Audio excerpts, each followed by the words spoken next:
All right. Good morning, everybody. Hope you're all having yourselves a fantastic start to the AM here. Happy Tuesday.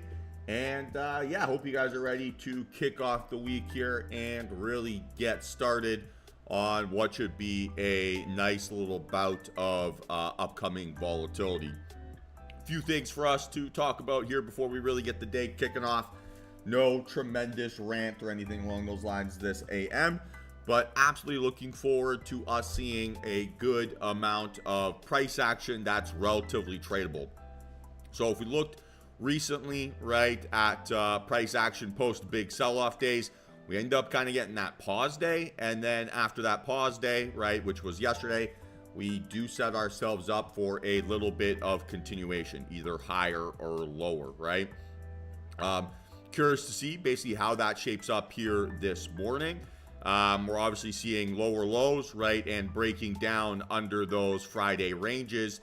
So definitely anticipating, right, us having a chance to get some of that downside continuation here today on what appears to be now a little bit of a bearish trend.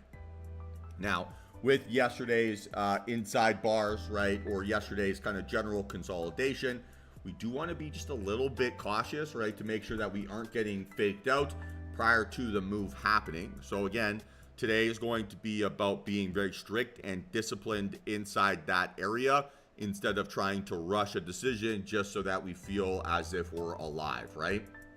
It's ultimately about obsessing over the quality of our process that creates for us the P&L that we desire. And for me, right, today is going to be really about obsessing over the quality of my executions. A little bit of a theme, right, that I feel like I've been getting asked a lot in my one-on-ones, and this is probably, good advice for everyone.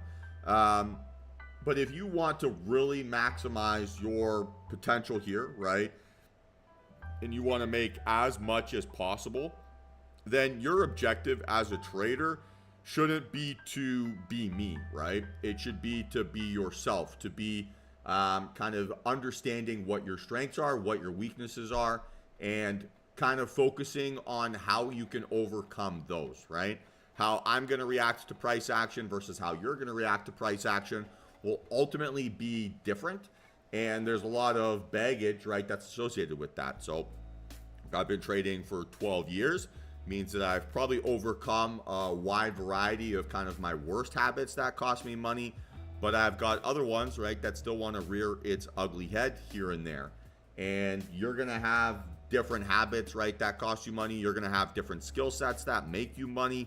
And it's really about doubling down on your strengths and learning how to protect yourself from your weaknesses. And fundamentally, that is, like, each problem is going to be unique to you, right? You're going to have different pain points. I'm going to have different pain points. Every trader is going to be kind of individualistic in that context. So the advice I have there, right, is about obsessing over two things. So here are the two things that you can always control. Here are the two things that you can always study and get better at. And if you do those things, then I promise you will significantly outperform your P&L, and you might even outperform me. So one, the most common question I ask is, how do you know it's the right time to pull the trigger? And in reality, that's a feel thing, right? To a certain extent, elevator up, stairs down, although it's relatively easy for us to see that. How many stairs down is it going to be, right, before it then takes off? Well, that's a personal choice. And if you want to get really good at starting to track that and to realize, are you closer to best entry or worst entry? That should be something that you're tracking in your journal. So the advice I always give to people is track your entry versus my entry versus best entry versus worst possible entry on a setup. And if you're consistently getting closer to best entry versus worst entry, then you're setting yourself up over the long term, right, to have a very successful and profitable edge. And then it's the same thing with your stop loss. What's the best stop loss, right, which is the one that stopped you out if you got faked out? What's the best possible one, right, which would have allowed you to stay in a trade and keep you in play? And then what was your one? And if you're kind of noticing those patterns, then you're quickly going to be able to change your technique or make evolutions in your technique to be able to maximize your P&L potential. So if you focus dramatically, right, put all of your energy into improving the quality of your executions, you're very quickly going to find yourself constantly being one trade away from new all-time highs in your portfolio, and you're going to start to be able to gamify that ability to lose small. So buying deeper pullbacks, right, buying closer to your stop loss, buying those entries, right, is going to make it easier for you to be green, even if you don't get a thesis follow through, right? So you can often get like an overreaction bounce entry that sets you up to be green versus needing your thesis to bail you out. And yeah, I would recommend that you all track those bits of information. You study, okay, what am I objectively good at? What am I objectively bad at? And how can I test or change my plan to make sure that I'm constantly doing the things that I'm best and avoiding my worst habits. If you do that while pairing that with, you know, the setup triggers that we talk about here on a day-to-day basis, and you focus on the psychology like we emphasize here daily, then you're going to set yourself up to be very successful, and you're going to build a lot of confidence in your trading. In general, right, I don't think you ever feel confident about something when you're chasing it, right? So if you're chasing my entries, or you're going to jump in 10 points later after I've said I'm in the trade, then you're always going to feel as if you're missing something because you're not relying on yourself to make that decision. And so one of my fundamental objectives here is to teach you how to fish, not to fish for you. And it's very important, right, that we realize the difference basically in those behaviors. So I can show you the spots, right? I can show you where on the lake, right, the fish are biting the most, and you know, what the opportune time is. But I can't cast that rod for you, right? You have to make that decision. You have to, when you get a bite, right, know how to reel it in. And the more that we can study those variations of our technique, the better things are gonna go. So would highly recommend everyone start applying those basics to their process. And like I said, I promise you, you will see a tremendous impact and improvement in your trading. And you're going to build a lot more confidence in your technique because you're going to understand why you made decisions and how you can improve those decisions going forward, right? It's always when you feel like you're missing a piece of the puzzle or you're missing an ingredient that you lose confidence in the ability to execute that idea successfully. And when you feel like you're missing something in a trade, well, that ultimately just creates anxiety, and then anxiety, right, kind of compounds mistakes. And a mistake on a winning trade could be closing too early, it could be closing too late, it could be not taking profits when they're there, right, or allowing big wins to turn into losses. And the more and more that we can control those variables and answer those questions for ourselves, the better things are going to go. So with that being said, right, let's start mapping things out here this morning. Let's figure out what we want to do here this AM, and let's set ourselves up for what should hopefully be an exciting trading day. So good morning, DTR members. Rain, congratulations on passing 2 funded accounts there yesterday. Really looking forward to seeing you hit your first payout. You should be thrilled with the progress and the work that you've been accomplishing here. And just remember, right, take it slow on your first day. I know it's going to be exciting to trade with those funded accounts. I know it's going to be an absolute thrill, and it's something that you've been working on. But you got there because of good habits, right? So don't allow the excitement, right, of having now that opportunity to trick you into making decisions that you wouldn't make normally. But with that being said, team, yeah, let's start mapping things out. Let's figure out what we want to do here today, and let's absolutely crush the market. So first things first, right? Check the economic calendar. We had some data here this morning at 8:30. We've got some Fed speak here later this afternoon, but all things considered, a relatively clear calendar relative to what we've seen here in the last couple days. And hopefully that sets us up for relatively smooth session here this morning. And then, yeah, what's the count here on the indexes? Let's start mapping things out, and yeah, let's figure out how we want to set ourselves up for a successful day. Yeah, spot on, right? Inside bar here today, and we're already under, right, those inside bar lows. And it's an inside bar after a little bit of some potentially bearish trending price action. And we're under, right, pre-market Friday's low of day. So we're going to be looking for a continuation here to the downside or a very significant volume reversal. Continuation to the downside would realistically be the path of least resistance. So if we are going to have a bullish scenario here today, we need to see a very dramatic bearish failure and a general cooperation across the board that might be challenging for us to get. So how would I define a bearish failure? Well, I need to see a fantastic level of bullish enthusiasm. And we're going to define that as a volume bar. So wanting to see that occur on the largest volume of the day, right? And then potentially, right, bigger than anything we saw yesterday for sure.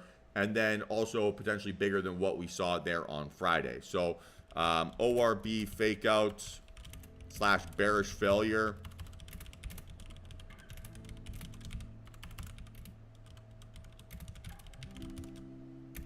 And then, right, breakout towards,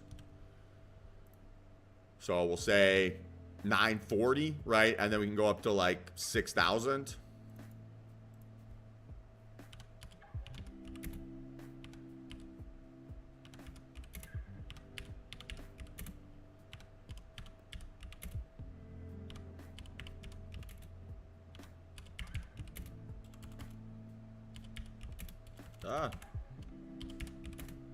Right, and then to the downside, we have a slightly easier setup here this morning, right, where we can look for a rejection off of Friday's highs, or sorry, Friday's lows, right? It's like 876, 880. So fake out to around 5880 and then break down, right, past those barriers. So past 5870 and then down towards, 5800, right, if we can get that nice enthusiasm.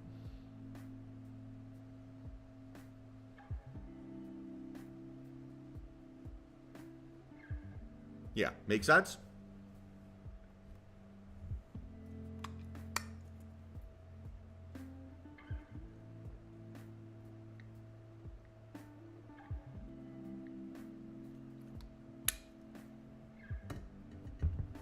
Yes, no, maybe.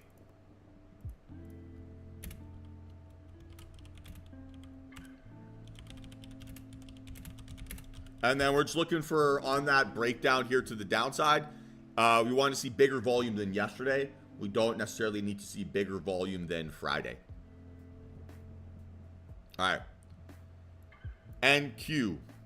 What's the count here? Yeah, inside bar, right? Spot on. Maybe slightly weaker pre-market price action, right? Because we've made lower lows relative to that Friday low, but then we're now back up above those areas and a little bit closer towards yesterday's open.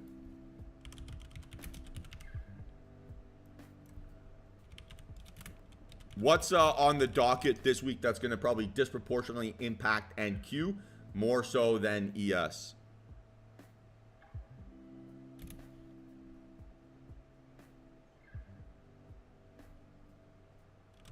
Yeah, spot on, right? NVIDIA earnings.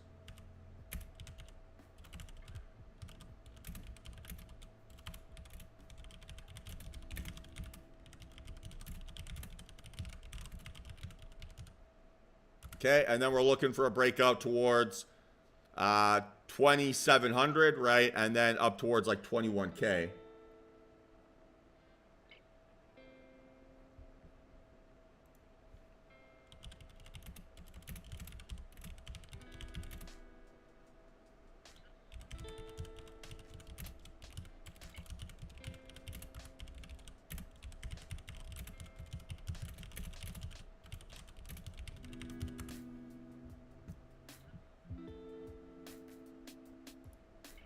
So 27.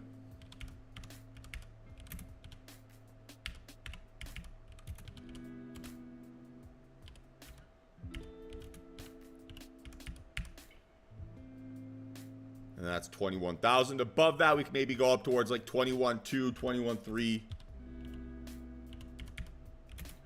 But I'd be surprised if we get that much follow through here this morning. All right, and then to the downside here, Rejection off of 20, I mean, basically yesterday's high of day, right? So rejection off of 2,700. Then breakdown towards, right, the low, Friday's low, so 24, 23, 22, yada, yada, yada, down towards that 20K shelf. And then again, just want bigger vol than yesterday.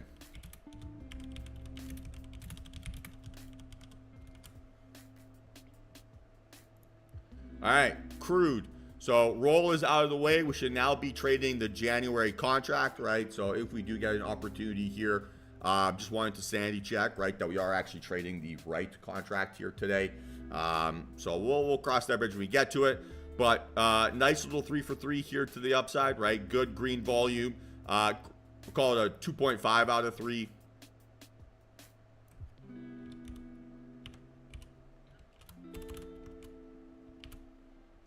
And so we're looking for an ORB breakout right towards the trend line, so 70.50, or a fake out right inside that yesterday's range.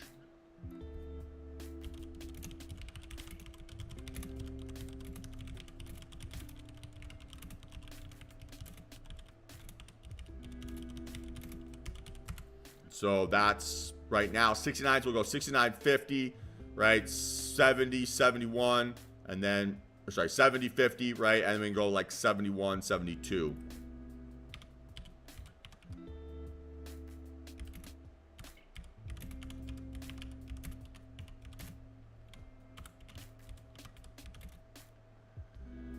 And then because, right, it's a 3 for 3 here to the upside, or a 2.5 out of 3 to the upside with volume, I'm not looking for any bearish price action here short term. I'm looking for price action to the upside. All right. Apple. So setting up here as an inside bar. Green candle, decreasing volume, gap down. 1 for 3.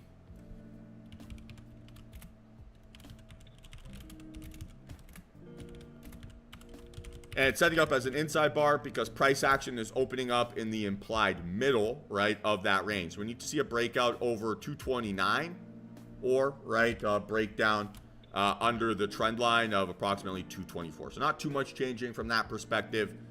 Let's see if it's got some legs. Actually, it's going to be 230 plus.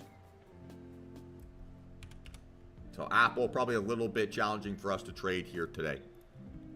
All right, Tesla. Red candle, increasing volume, gap down. I'll call this a weak 3 for 3 here. And so we're looking for a continuation narrative. Only if I would be bull case, we need to be above 360. Don't see that necessarily being the easy setup here this morning. And we're just going to look for a 330 breakdown back down towards previous lows. Right, and previous lows is approximately 310. Okay, Microsoft, lower low, lower high, doji, decreasing volume, gap down. So 1 for 3 here.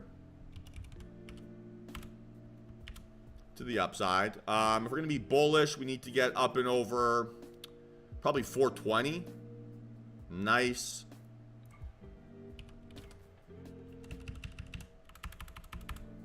And then to the downside here, right, a breakdown under 412.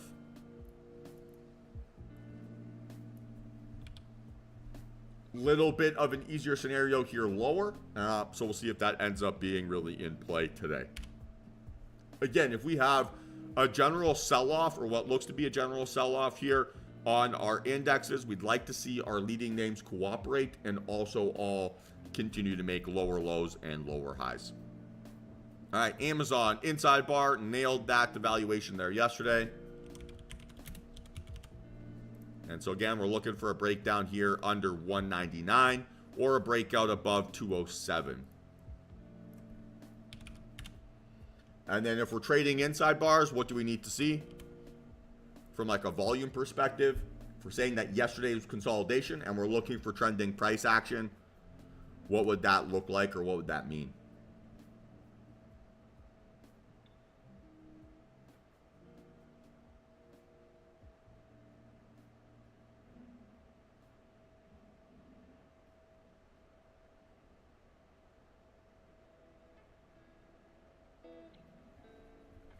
Any thoughts? So we need to see bigger volume, right, than the volume that we saw price action get stuck on.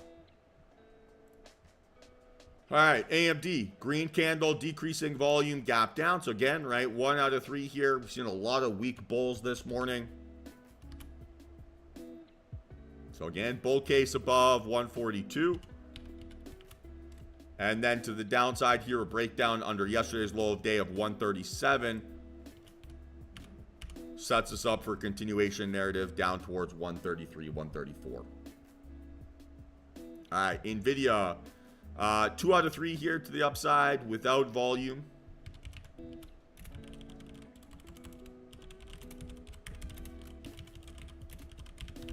And we're going to ignore trading this here today, right? As we know, a lot of this price action is going to be a positioning trade for that earnings narrative there tomorrow. Certainly going to be an interesting story, right? And we're going to be a little bit patient and cautious as NVIDIA's just been a lunatic, right? Now, it's absolutely crushed its earnings last couple opportunities. And we'll see if that ends up still being the case here. And generally, in my opinion, when things sell off prior to earnings, that's an opportunity to buy the dip. When they pump prior to earnings, that's a reason to sell the news. So we'll see if that ends up being the case. But I'm not going to trade this, right, until that narrative is out of the way.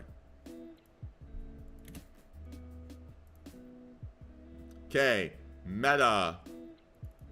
2 out of 3 here to the downside without volume.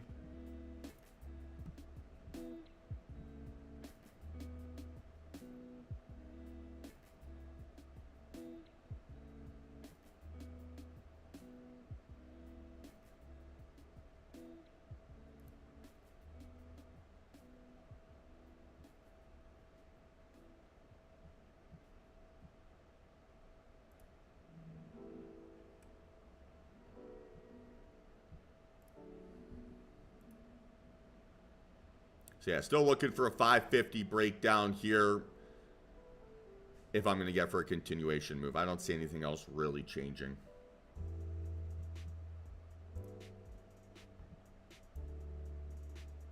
Okay, Netflix, increasing outlier volume, bullish engulfing candle, bullish engulfing on volume. And we're looking for that 850 breakout. Pretty impressive move.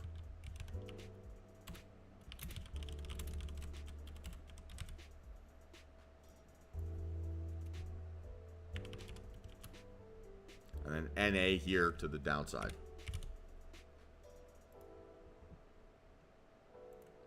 Okay, and then Google, 1 for 3 again, right? Testing that trend line.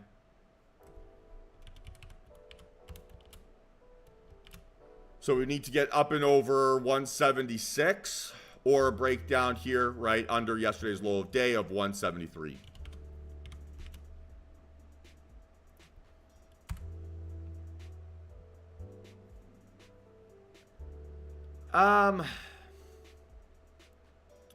What's your average price on NVIDIA, Jenny?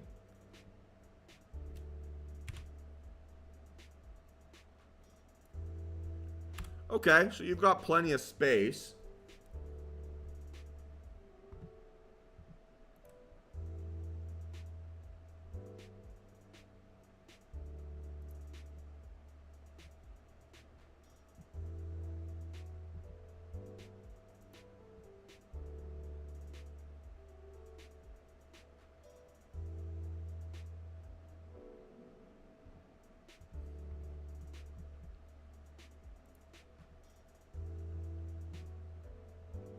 But I would be,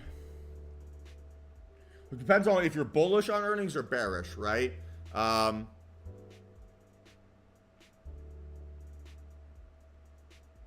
wouldn't do it with options. If you're going to do it with shares, awesome.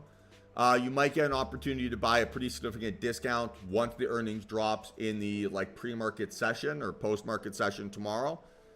But in general, like my feeling around earnings, and this is influenced by how we trade institutionally, is we would call them potential profit outliers. And so we wouldn't build our positions in the day going into it. We would be prevented from trading it in the run up to that earnings position. So we'd have our thesis established from early on. And then once you get that breakout, right? If you get the same type of reaction like you got post earnings, right? Buying this dip, right, on a big gap up might be an easier trade than trying to buy it here today and then looking to see if it's going to keep running. So personally, I would wait because you're most likely going to get a better price or a retest of previous highs as being your entry trigger.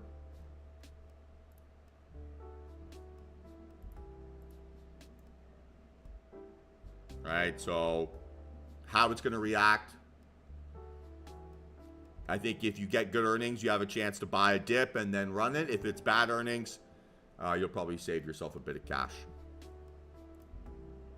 All right, and then VIX hanging out at 17.02, which is definitely supposed to be bigger and larger than what we've been dealing with here recently. So that should create a little bit of volatility for us. And again, let's see if that ends up kind of coming together and if we can set ourselves up, right, for a nice bit of trending PA.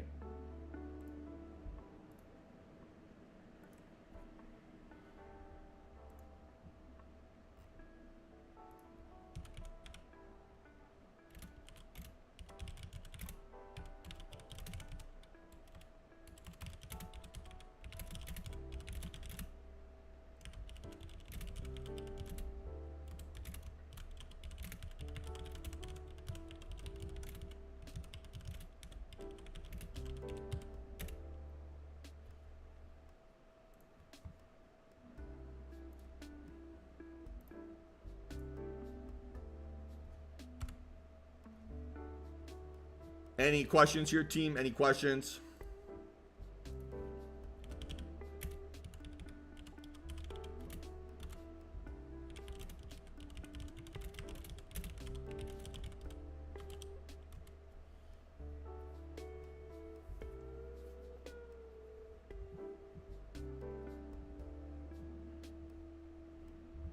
So what's your thesis here, Suresh?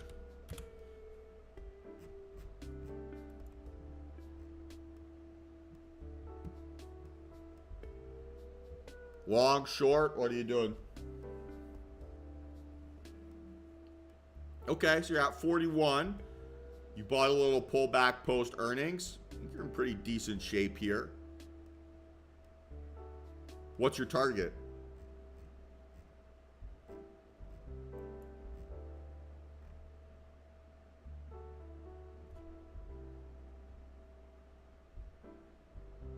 Okay, yeah, that's reasonable. A breakout above all-time highs could be pretty interesting. This looks a little bit like it's in borderline like short squeeze territory. So if you see a failure at like say 49-ish, I would look to get out of that.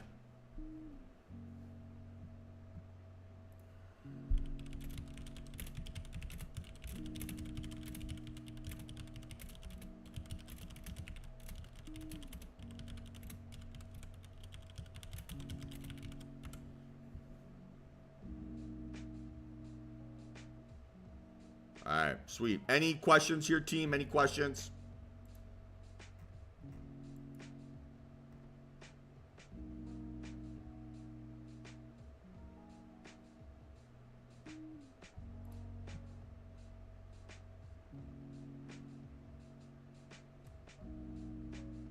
All right, so we got 30 seconds till to market open.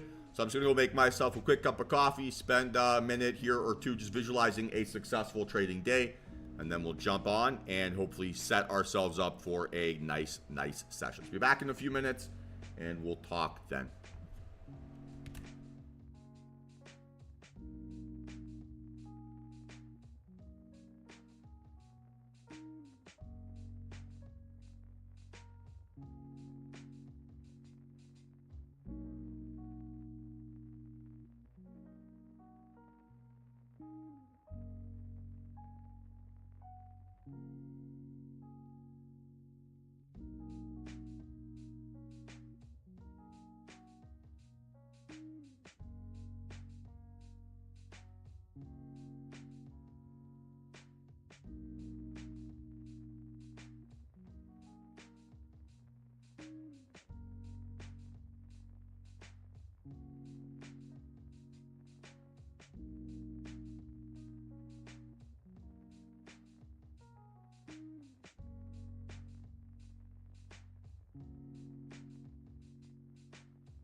right, sorry, I'm back. I was just making my cup of coffee there.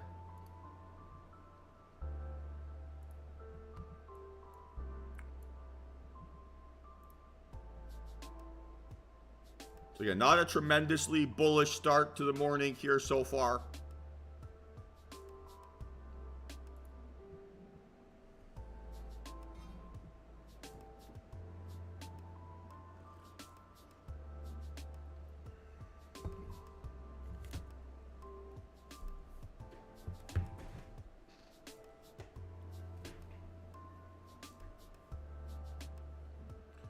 DTR guests, if you're here joining us, first time, second time, fifth time, whatever it might be, feel free to ask questions, get involved, right? I'm here to try to help speed up this process for you as much as possible. If you have any questions, anything that maybe you're stuck on in your trading, I'd be happy to try to point you in the right direction and set you up for success. The YouTube chat will be your primary function for that. So if you have anything there, please don't hesitate.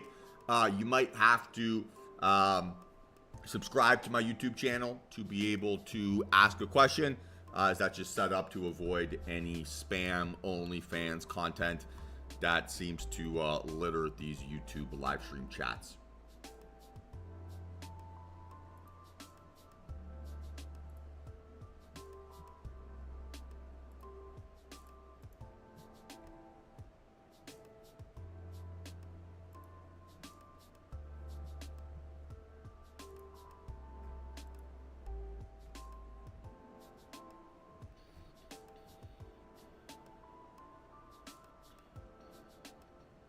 So definitely have more volume than what we saw there yesterday at yesterday's open. But no reason to be aggressive yet.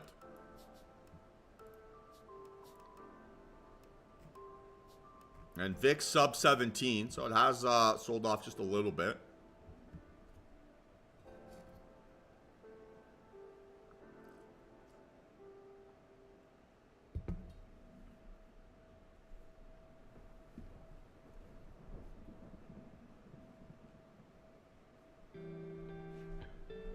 But yeah, still no reason to rush. Still no reason to rush.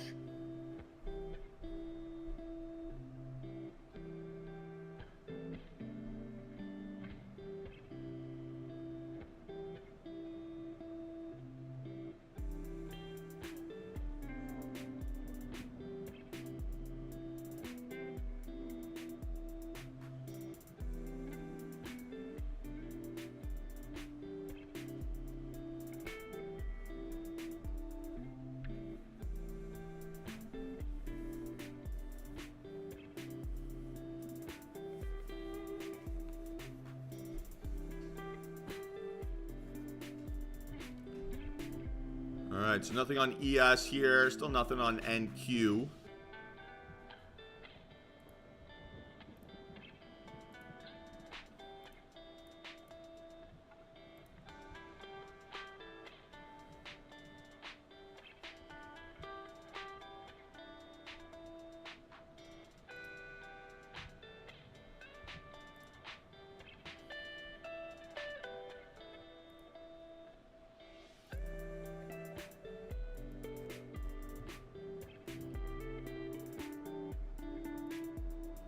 No rush to do anything here today, right? Just because yesterday was a quiet day doesn't mean today has to be a busy day fundamentally.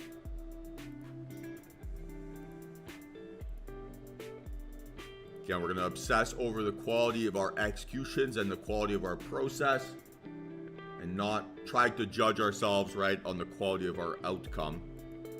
That comes from controlling the variables we can't control by being consistent, by being deliberate, by setting ourselves up, right, to learn from our decisions. And 1 or 2 days or even a week, right, of quiet price action doesn't mean that we're bad traders, doesn't mean that we're unprofitable, doesn't mean anything along those lines. Just means that we're being selfish and we're not taking trades that are designed to cost us money. So if price action moves without neatly following our trading plan, and that happens 10 times in a row, right? Well, then we know that probably our plan is incorrect. But the short-term variance of the noise in between is not a very good indication of how busy we should be. So we'll see if we get some action here. Right? If we do get something, awesome. If we don't, awesome. We're not judging ourselves on having to have taken a trade, right? If you've set a rule for yourself that you're willing to take one trade a day and you're working on that discipline, well, it doesn't mean you have to take that one trade, right? Doesn't mean you have to rush that process. Doesn't mean you have to just get that one under your belt so that you feel like you accomplished something. The work in trading isn't the actual trading part. It's in the collecting and studying the data that you generate from the market and adapting and improving based on those concepts. So if we're going to chop about here at lows or we're going to chop about at highs, I don't actually have an expectation of being super profitable trading those ideas.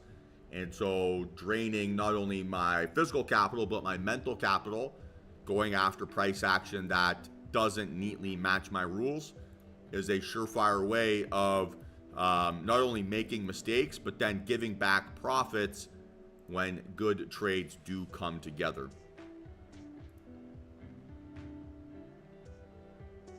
So life is too short to compromise our decisions.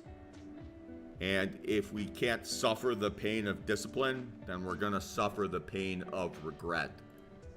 And when we get addicted, right, to chasing price action or chasing moves or trading for a dopamine hit, then all we do is we get addicted to the numbers instead of addicted to getting better. And if we get addicted to chasing the numbers or we get addicted to rushing our process, then it is inevitable that we will give back all of our gains and then some when things shape up the way that we want.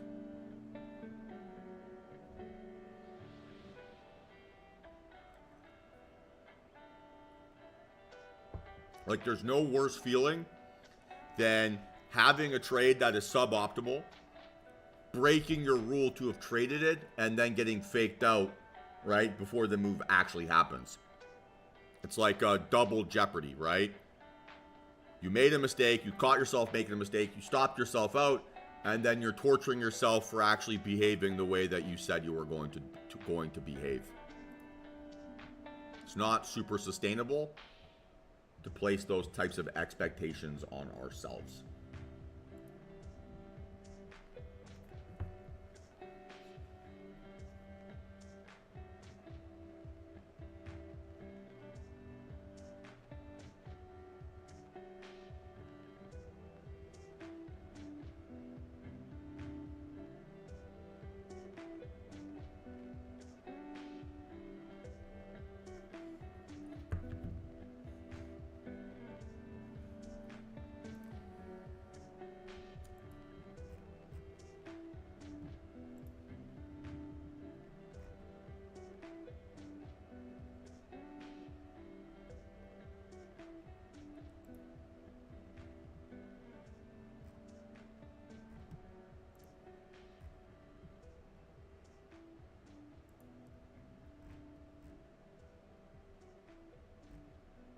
So still not bigger volume than what we saw on Friday. So I don't particularly have an easy bull case here.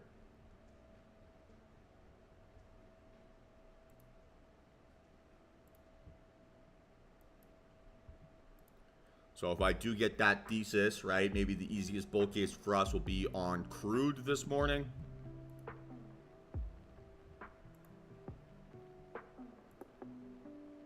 And then obviously no bearish confirmation here for breakdowns here lower.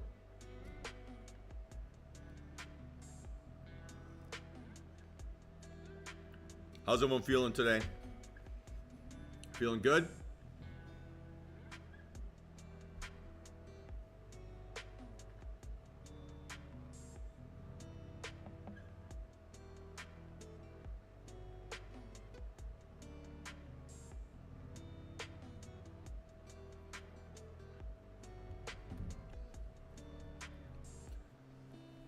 It's not quite snowing here yet for me, Greg, but feels like that pain is inevitable too.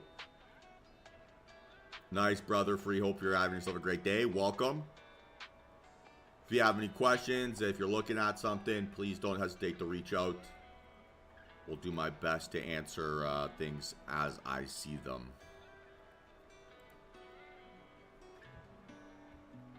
Nice, Sammy. I mean, you're probably getting excited for your move here now.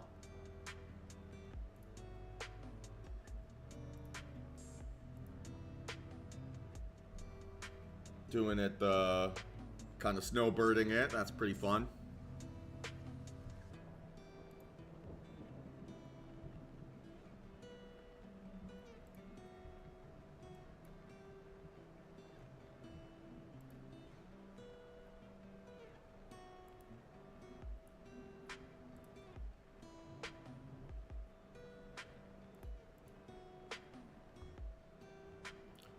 All right, so let's keep an eye here on crude.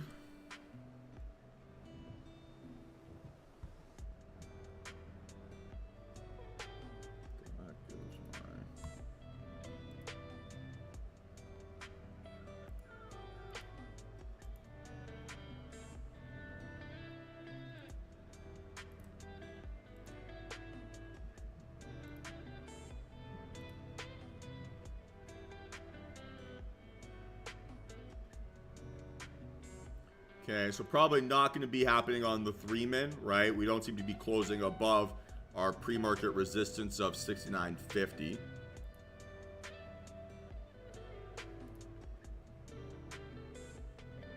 All right, 69.53 is what we need to close over. It'll be close now.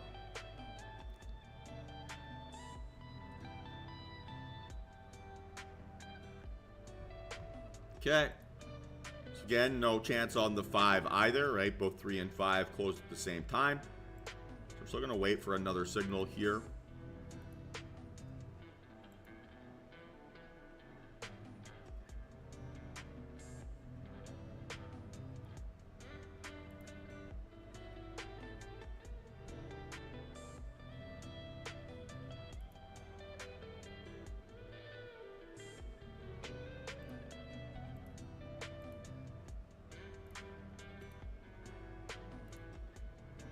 In general, maybe have a little bit of an easier bullish bias on NQ than ES. And the reason why I'd be willing to maybe say NQ slightly more tradable is we at least have that fake out under the opening range low. Whereas on ES, we don't have that same scenario.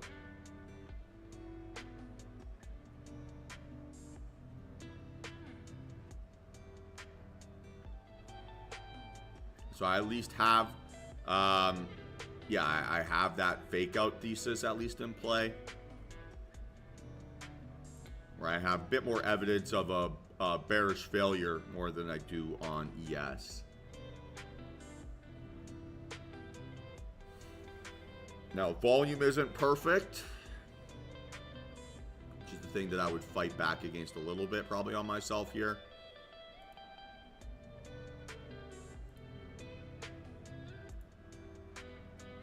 So let's see how it goes.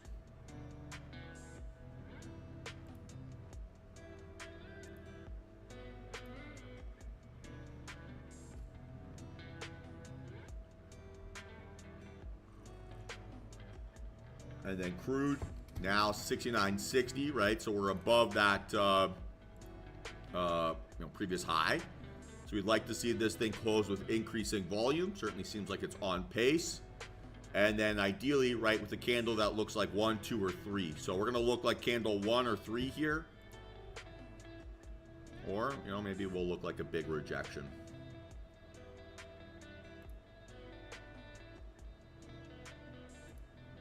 Oh, 3-min fake out.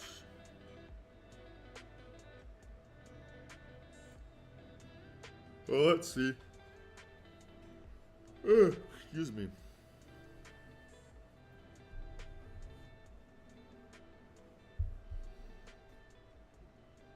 And then your crude contract, right, if we do trade it, should be CLF 2025 instead of CLZ 2024. Now, we got some work to do here for this candle to close appropriately. And now we maybe have those rejection theses on NQ. So this would be more my bias here now, right? That's the better look.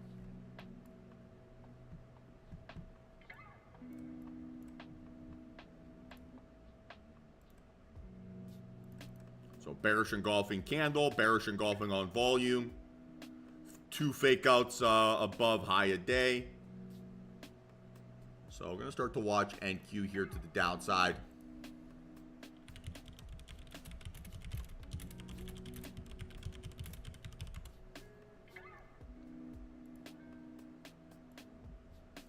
Okay, so let's watch NQ. Stop loss as is, 20,556.75.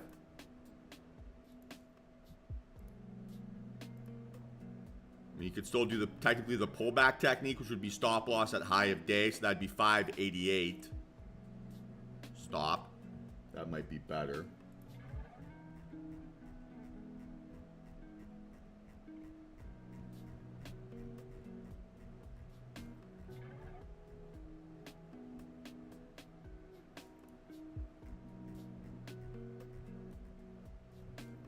Okay, so watching closely here.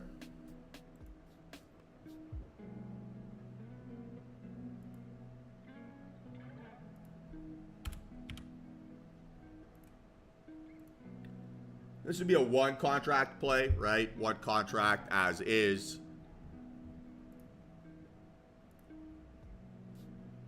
Okay, that's a good rejection.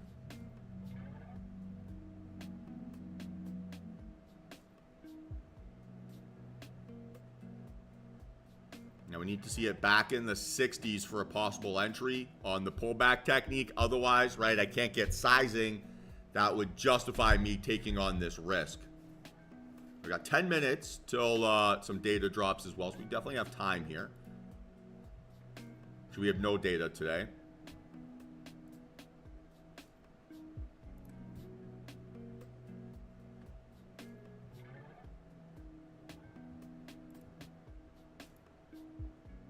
Okay.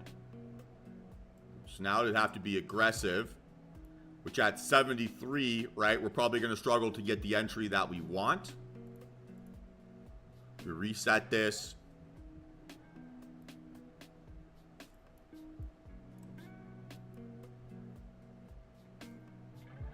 Again, good rejection, decent volume.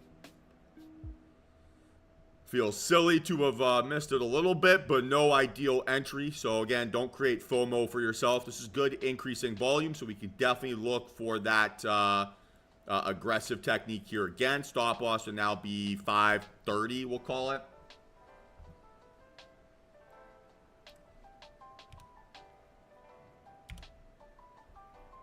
And that 530, right, it could be a 2 contract play on a pullback, you know, into 20-ish. Now that's a little bit too much of a bounce.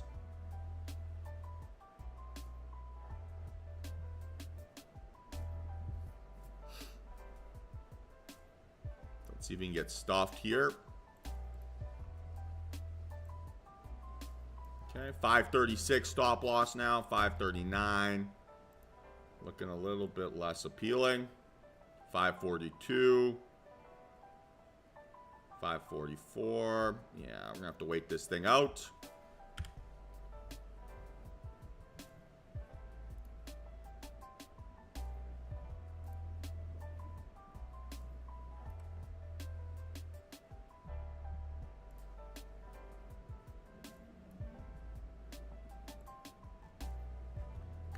Could I think about doing a high a day stop loss here still? Potentially if I can get back into the 60s. But you wouldn't want it seeing going above 71, right? A higher high here would kill the thesis. So you're looking at 88 again.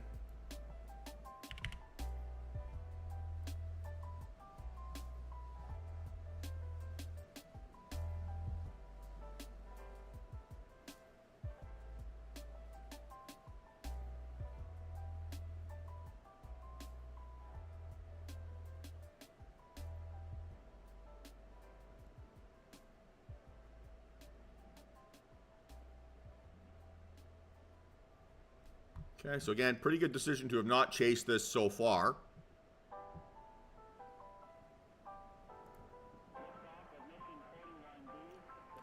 pretty vindicated. Now we're starting to see that rejection. So again, right, by obsessing over the quality of our execution, didn't feel like I needed to have chased that trade here yet. So still watching closely.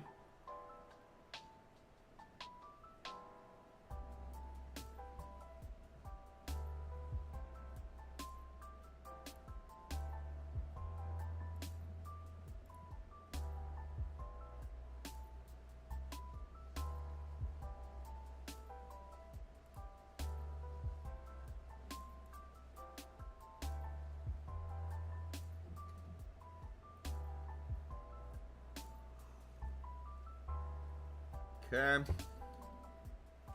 Increasing volume, higher high and lower low. That's not fantastic.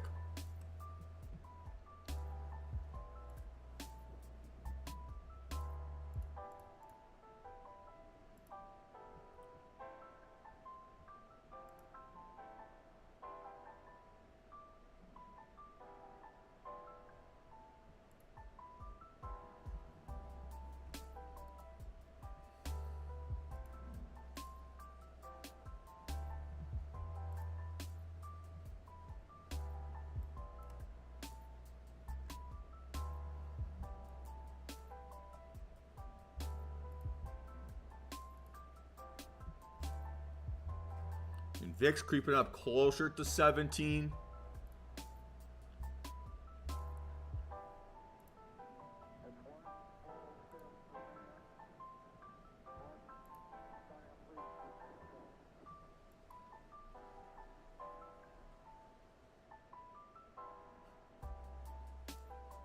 The increasing volume, higher high and lower low, feels a little bit like a chop, right?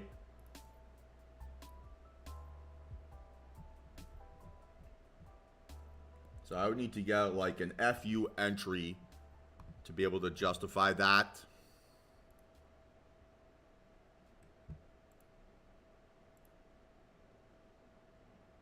That's better on the 5. It's not great. It's a little bit better. I don't think I could do 77 as a stop loss because I could easily get faked out above that and then sell off, right? Because we've seen that already at that 948 bar.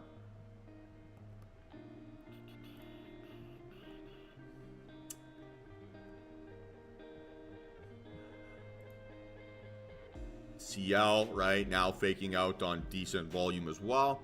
So we're seeing a lot of evidence so far here of choppy price action.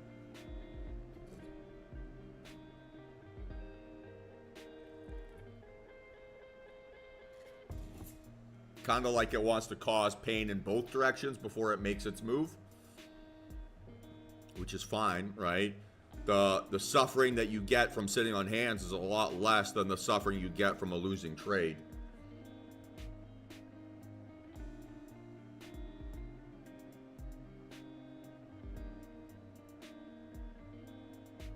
So what I'm looking for here, right, is a justifiable position sizing. I don't want to trade this with micros, not really my style. But I don't want to have more than $500 worth of risk, right? That's also not worth it to me.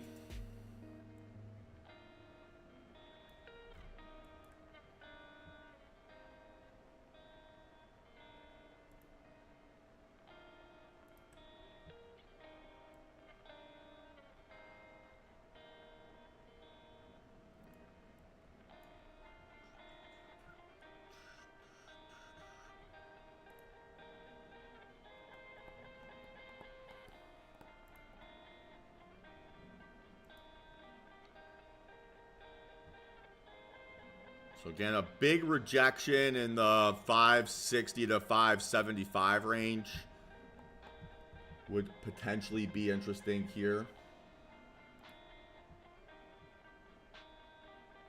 We need to get above 64. I'll call it above 63, right, to be able to get that $500 worth of risk.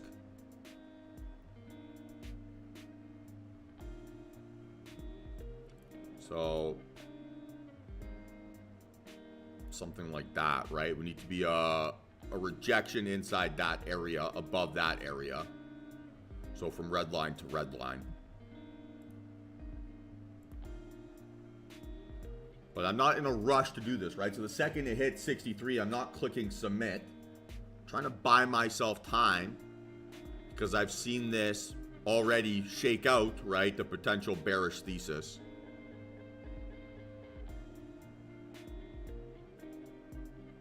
Now, multiple fake outs, right, in this area would be a good indication, right, of bulls running out of juice.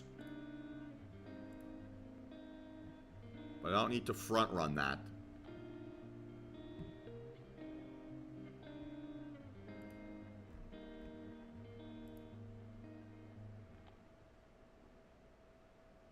So again, starting to look better.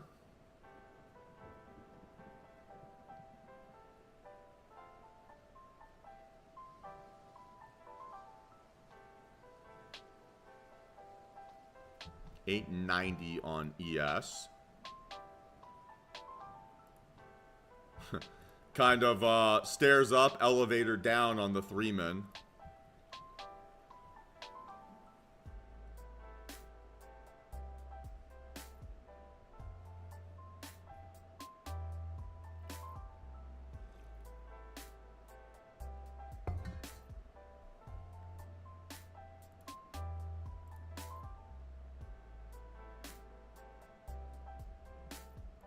Okay, so now we've got 3 fake outs here.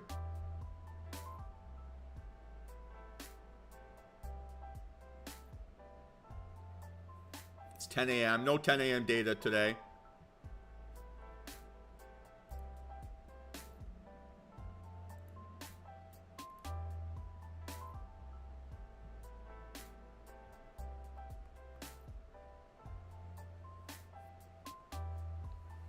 So again, still being very cautious and watching.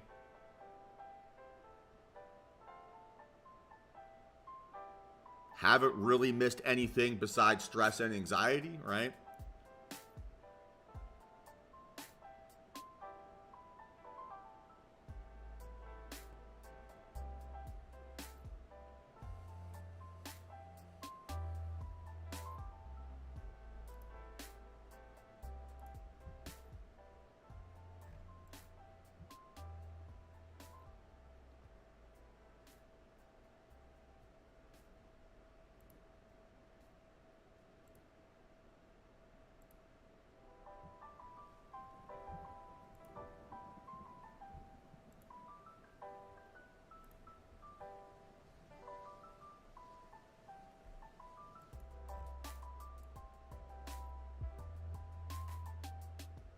Still being cautious, very cautious.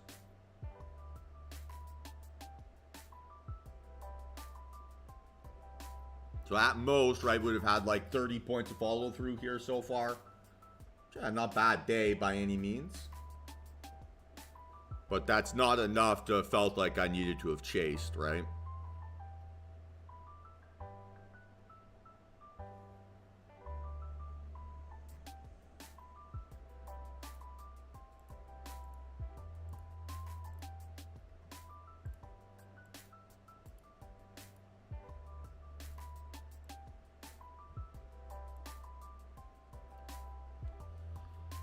So again, a, aggressive rejection, right? Inside that red box area would be what I'm looking for.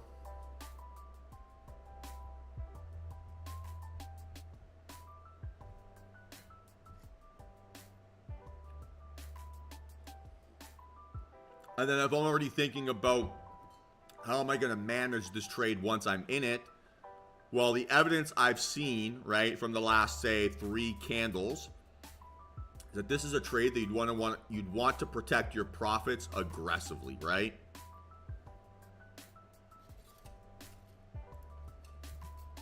I mean, that's good volume, right? It should be outlier volumes. Maybe we'll get the aggressive entry technique here now.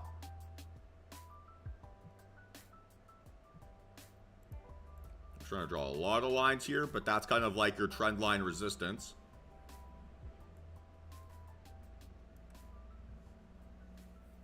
Okay, so we're back at this.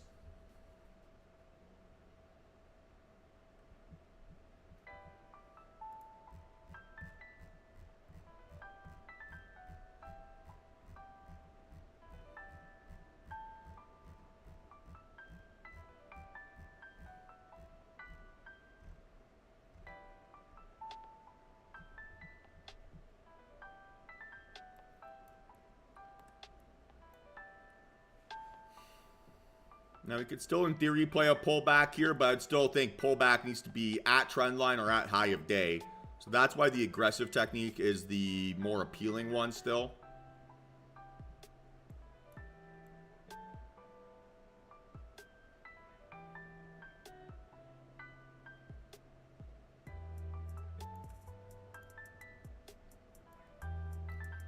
All right, so again, not missed out on anything yet. CL didn't hold above previous high.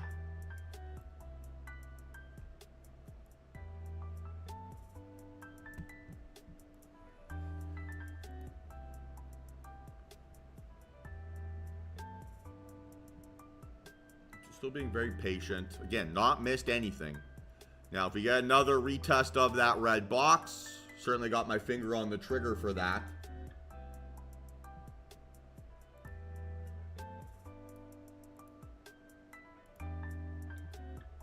But still, no reason to jump the gun. From 23 to 53, right, as is for the aggressive, would not be able to get the sizing that I want on that position.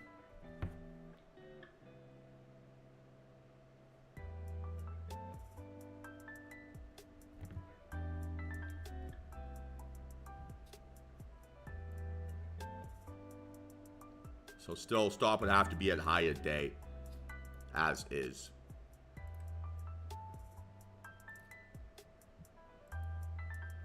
So again, watching closely here. A 63 or above, right, is a theoretical reasonable entry. That's a good rejection.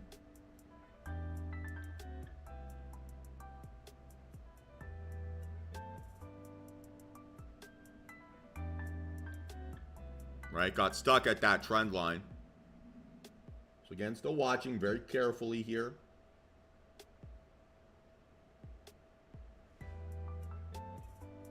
Don't have to be in a rush, right? I don't have to be in a rush. This has been 1, 2, 3, 4, 5 candles now, right, of basically non-movement. So let's not over-exaggerate, right, how price action is moved here.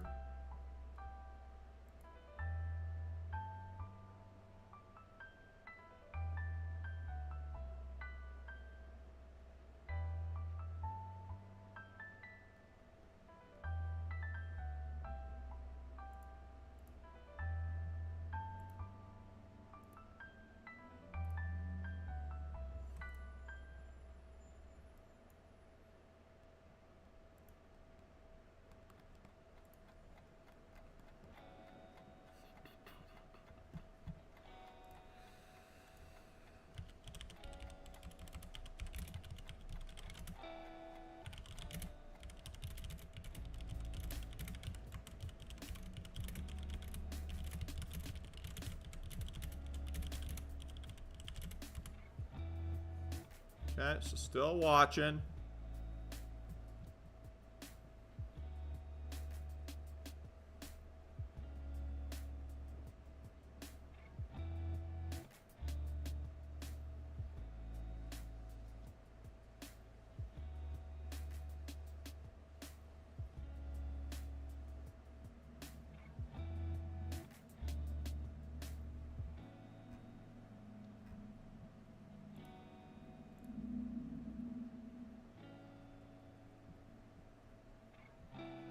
So far, that trend line is acting like a little bit of resistance.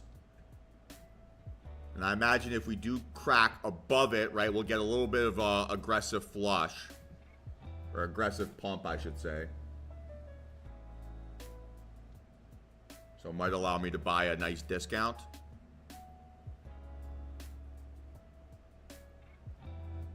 And I'm selling short here, not going long.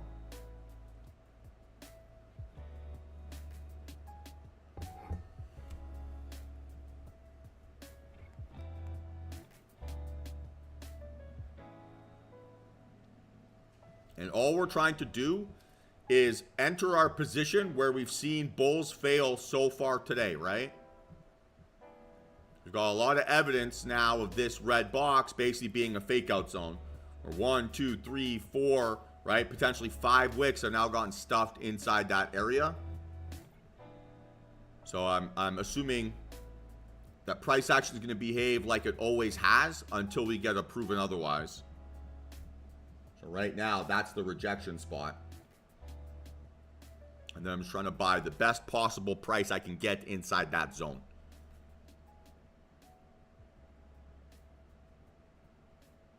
And so still decreasing volume.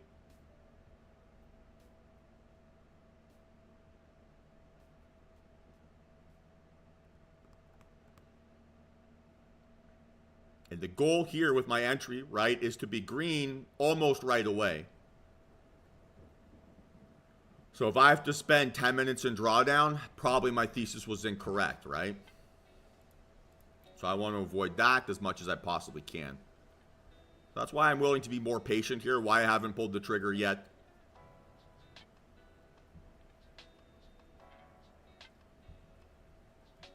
It's getting close. It's getting really close.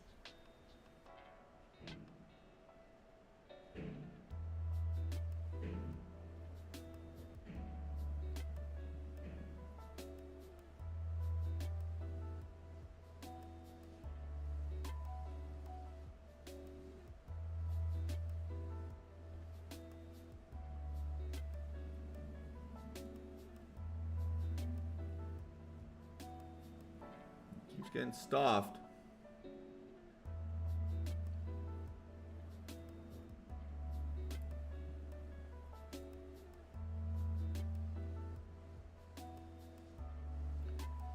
All right, team. So I'm going to start looking for an entry here.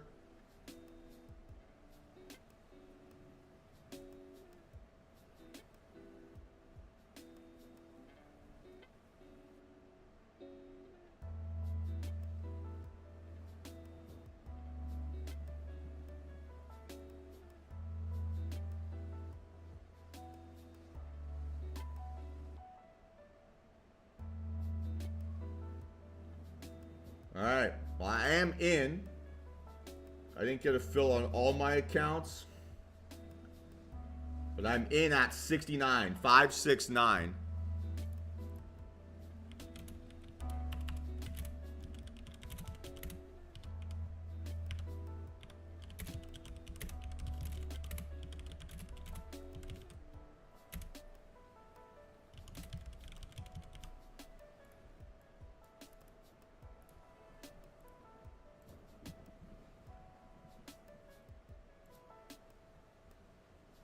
So far, so good here.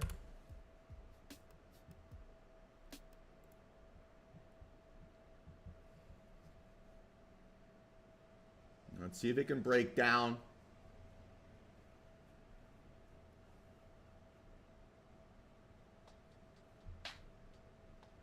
But so far, so good. 300 bucks. And again, right, we were green almost right away on that entry, right, which is ideal. Now, we don't want to see this thing pull back here very much. We want to see this thing really continue to break down and give me separation towards low of day. At that point, right, I can maybe think about building up my position and getting a bit more follow through here.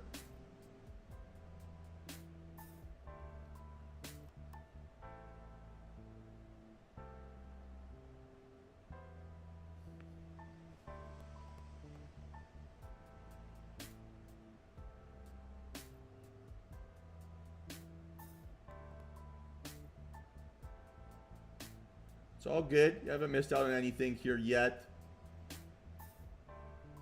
Don't know if I like this pullback very much.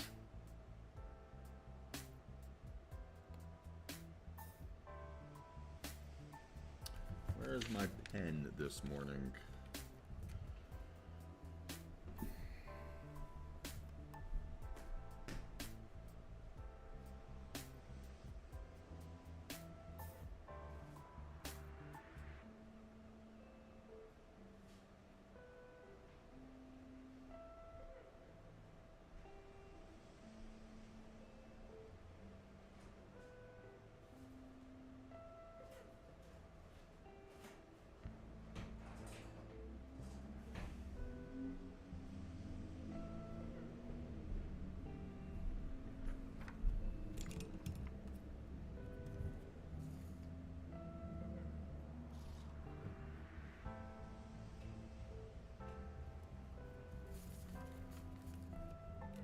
Having to write out my notes in a highlighter here. Cannot find my pen. Oh, yellow's not the right color.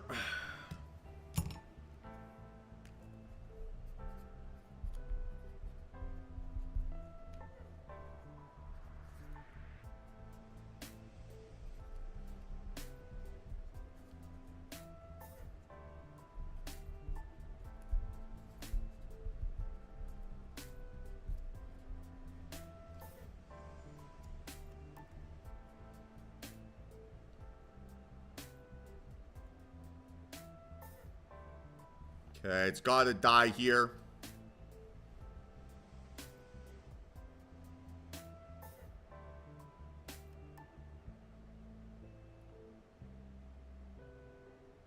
Come on.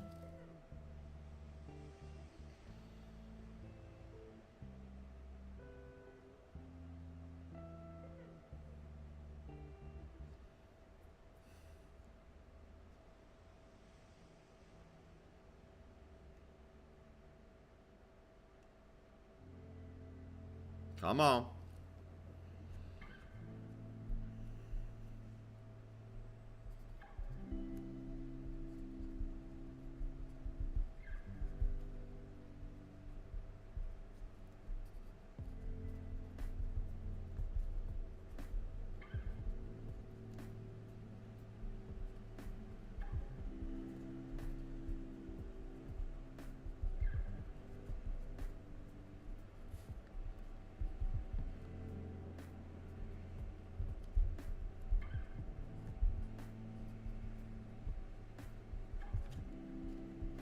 Okay, so far so good here, team. So far so good. So let's even keep getting a bit of further follow through here. We survived worst case scenario, right, with that possible fake out. So now I just want to think about potentially being aggressive with how I'm protecting this position, right? If I've seen basically muted follow through or muted moves across the board, don't need to get hyper aggressive here.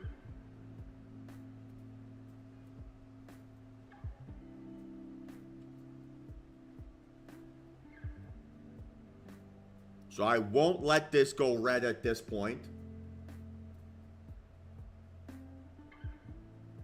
Right? Another pullback and above my entry would feel pretty crappy.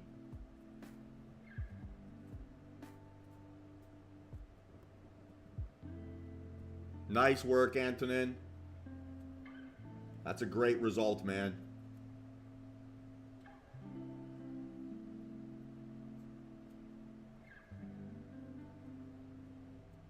Come on.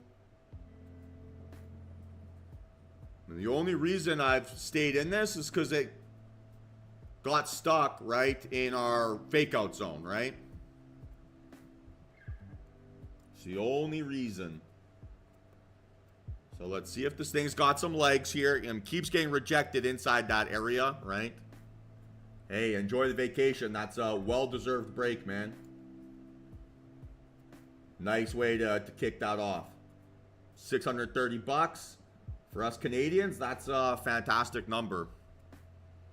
Exchange rate is doing wonders for those who make in USD at the moment.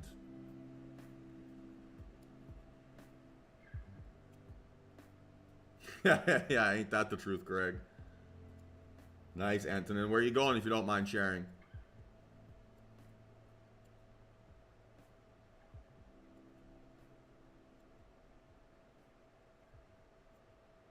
Back to kind of a doji now, back-to-back candles.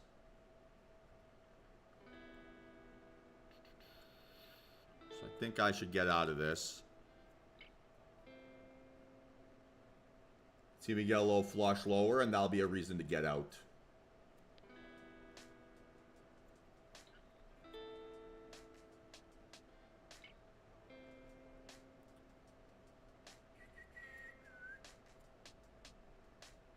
Gotta die. Come on.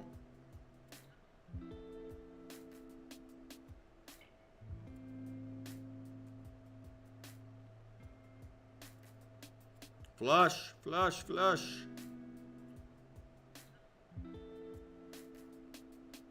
Nice, Antonin. Well, those are the best trips. Enjoy it, dude.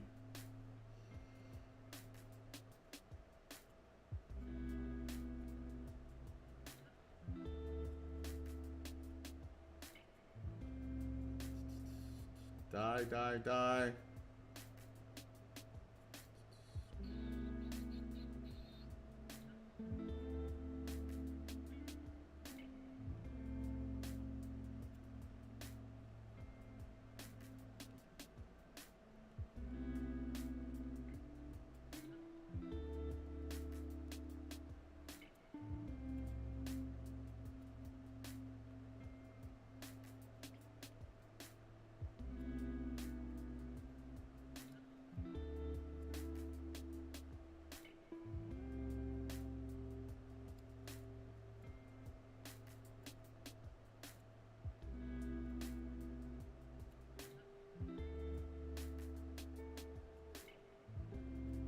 Last chance saloon. Come on.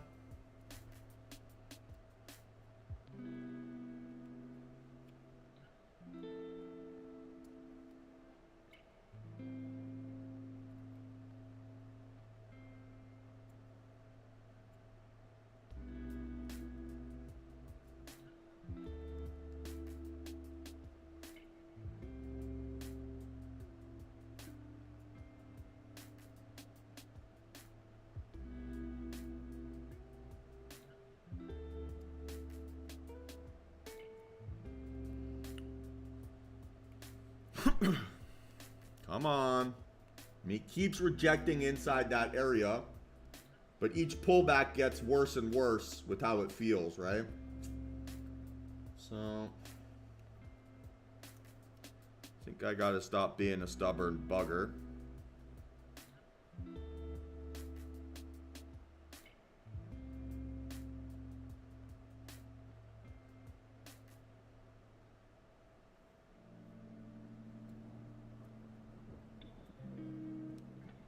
Come on, you're so close.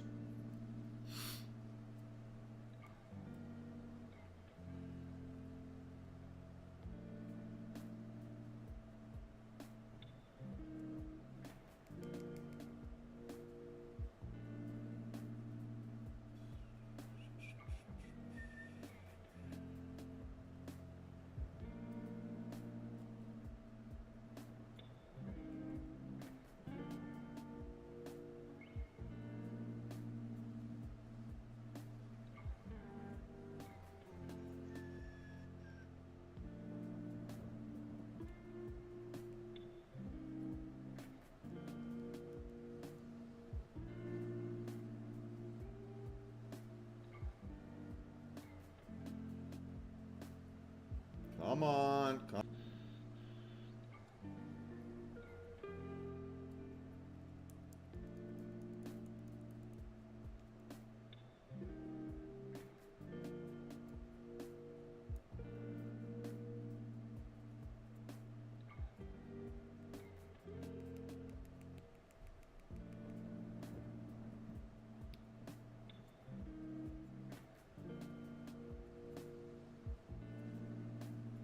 Nice work, Kiki. Yeah, I'm fighting this a little bit. Not necessarily, I don't feel like I'm wrong. I keep seeing evidence of it just rejecting inside my entry zone. So I feel like my thesis is good. I'm paranoid that I'm going to get faked out. So I'm fighting that just a little bit here. Just a little bit.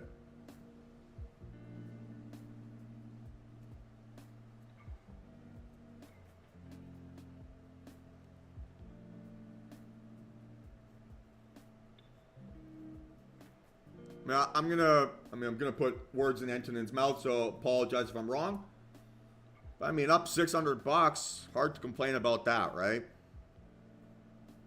It's being very selfish with your decision making, and it's ultimately making them more money than I've made on this trade. Nice work.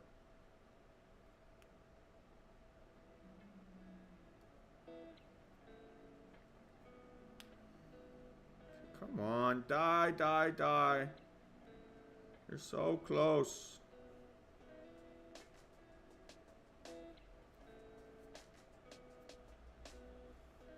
So the reason this trade has been, I would say easy, but it's been profitable, right?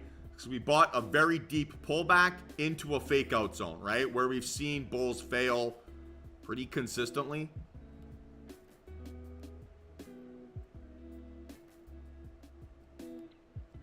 Nice work, Nick. $420. Congratulations.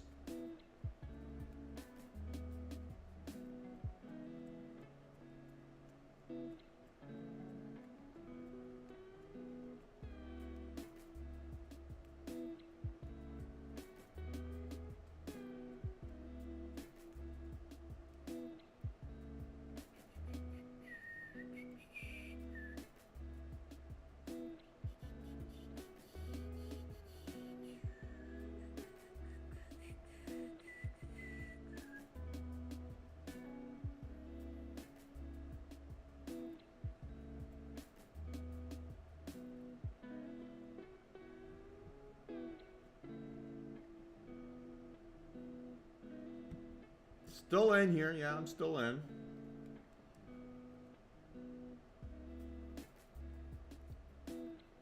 Starting to feel like I do need to get out, though.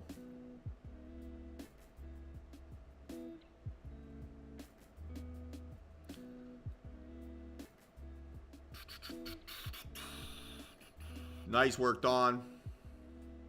Hey, 250 bucks. Ain't anything to complain about. That's a great result.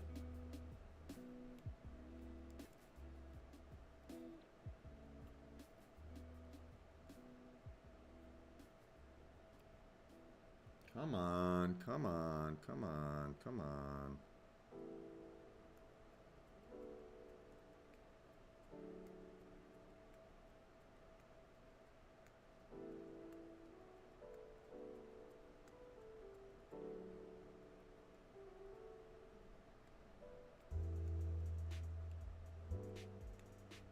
One last attempt at the cuckoo nest here.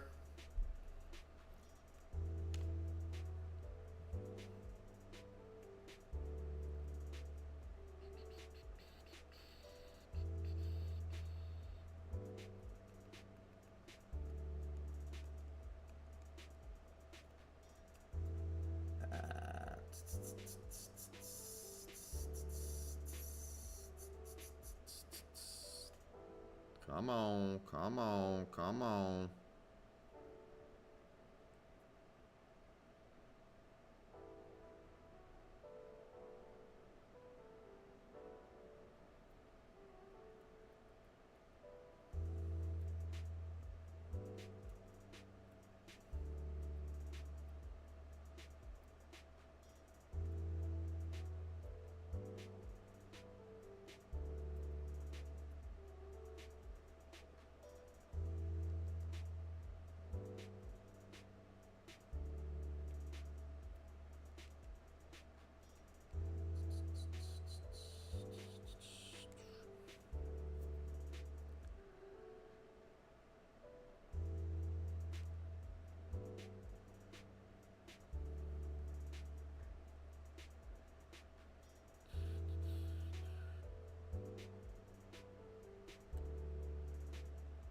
I feel pretty calm about this trade here still.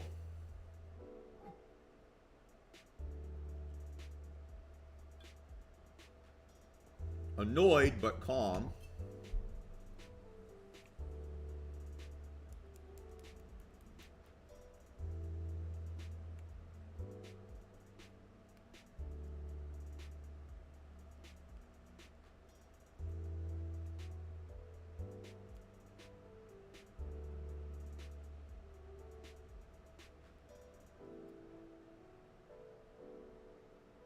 Just keeps getting stuffed.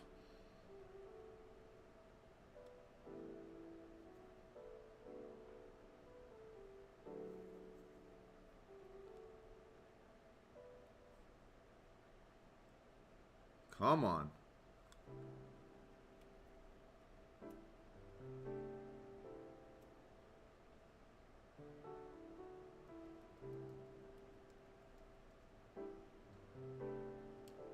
Ooh, okay. I'm out.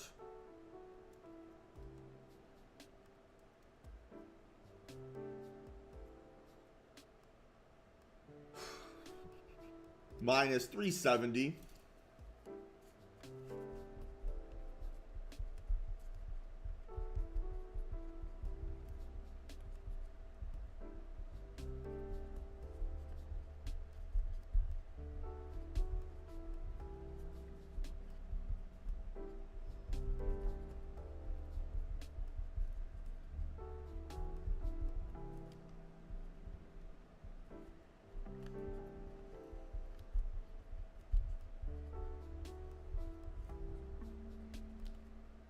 So really the notes I have for myself there is I didn't protect my profits nearly aggressively enough.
Yeah, that was quite the move. Holy.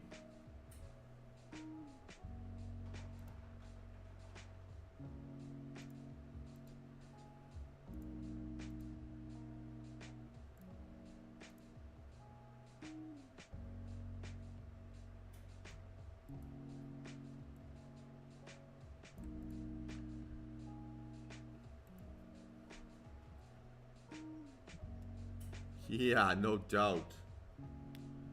This is starting to look like a long here on ES, or sorry, on NQ, right? Couple bearish failures. You've seen big attempts for them to break it down. They failed in their attempts to do so. I'm not sure if it's enough volume. Price is indicating it is. That move on crude was nuts. Got a pretty consistent story here to the upside. I could very well be interested in this.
Okay, so I'm still interested in this.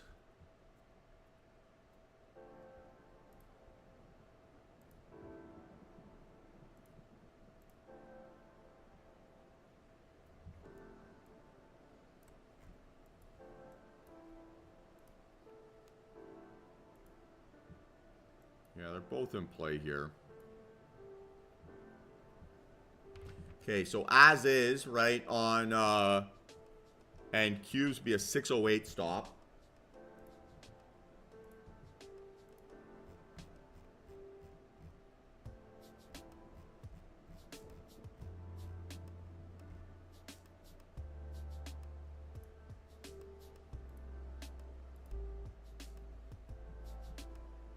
We need to break out above high a day and then pull back into 618 or lower.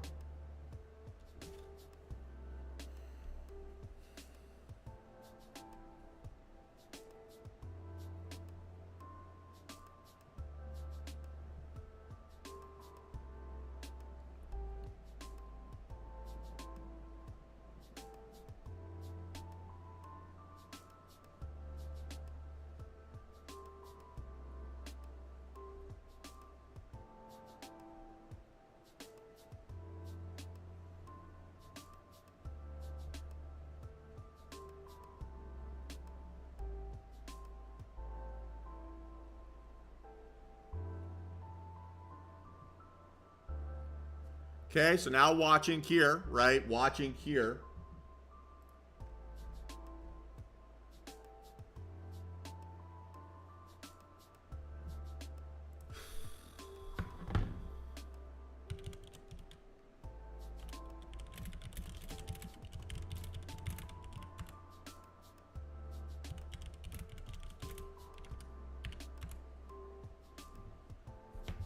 Come on, be gentle.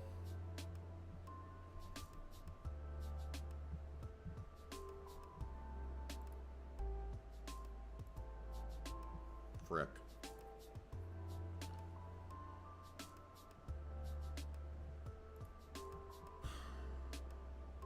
Okay, still watching here, still watching.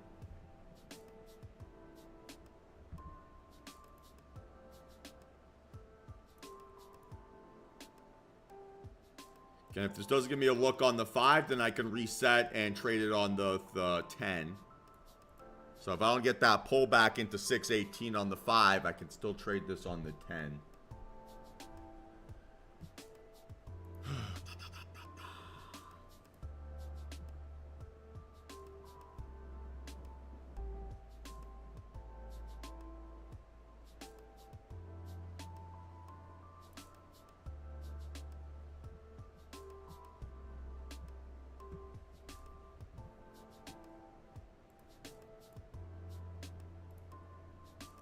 Man.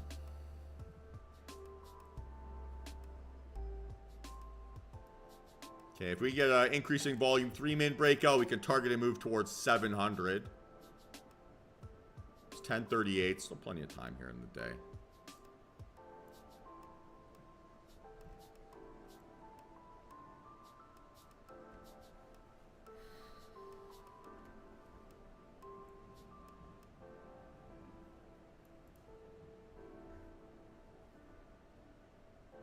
Okay, decent close. Fine. Held high a day.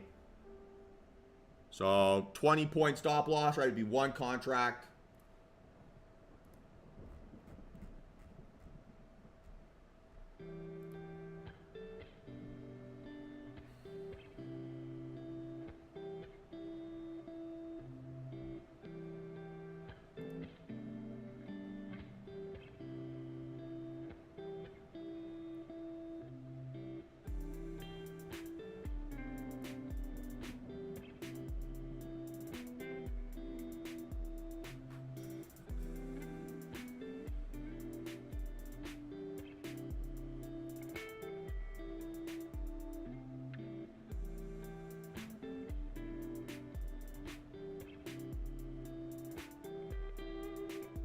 Still no.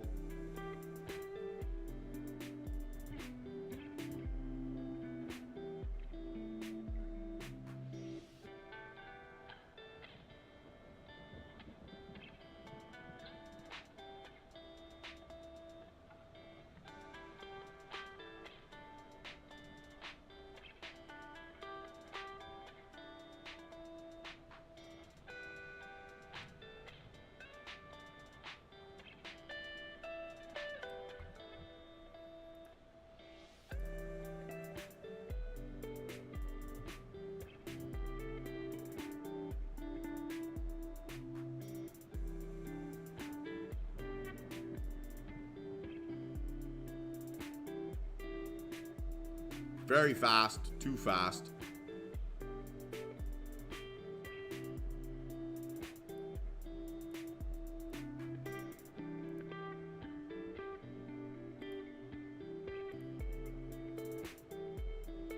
So now this could possibly be the pullback technique, right, into 663.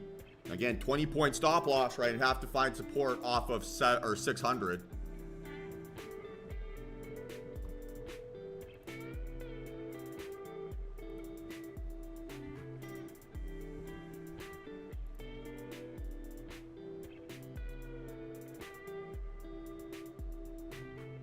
So now stop would have to be 580.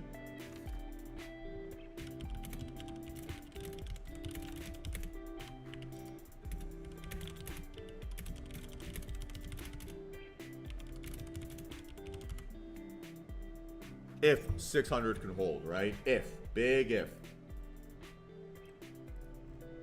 I feel dumb for not protecting that position a little bit better.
How's ES look?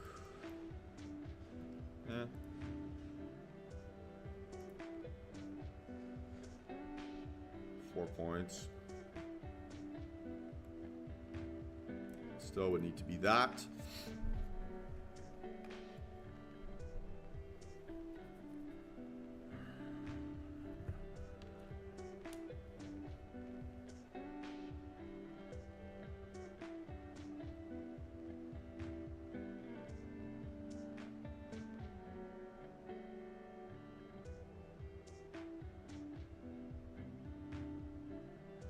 You bugger. Okay.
Whew. That crude move's insane. Okay, 15 men could be in play as well.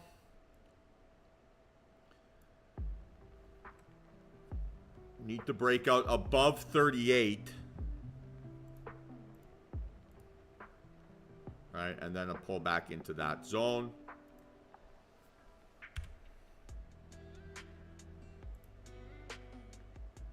Maybe better on ES.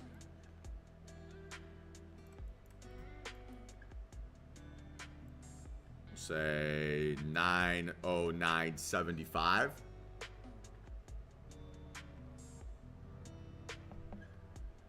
Take a look at the old NQ. I mean, NQ's got more upside. ES may be closer to making the move here already.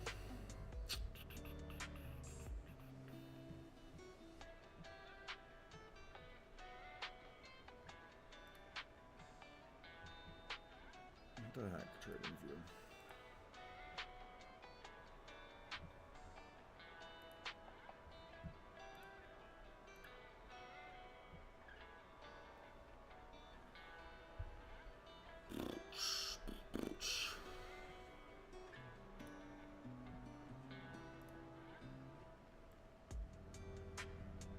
Again, 40 points, too big of a stop loss, right? So we need a pullback, you know, 600 again, right? If I'm going to trade this on the pullback technique.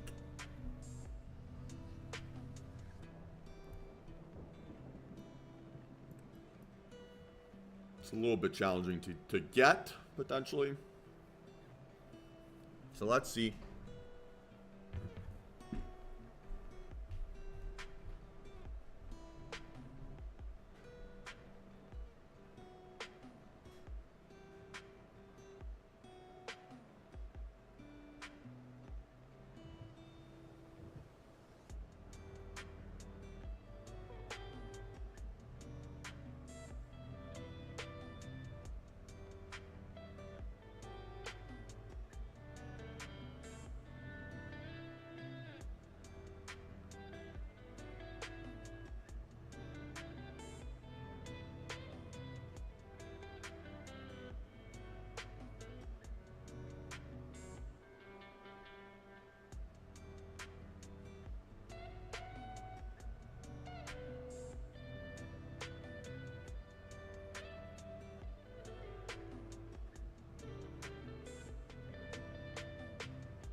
So I would prefer NQ. That's my favorite mistress.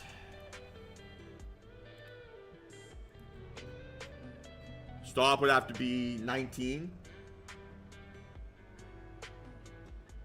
Right, and we're looking for elevator up, stairs down into red line.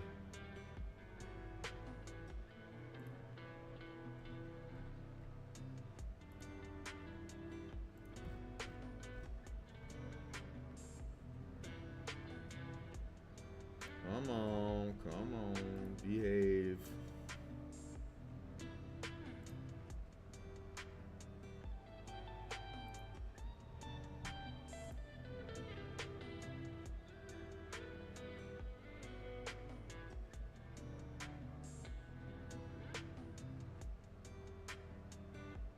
Come on.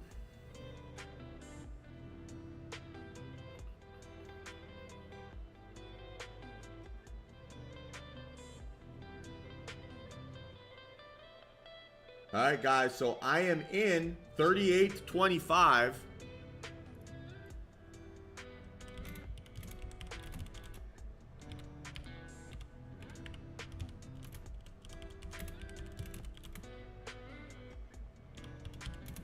It's just one contract.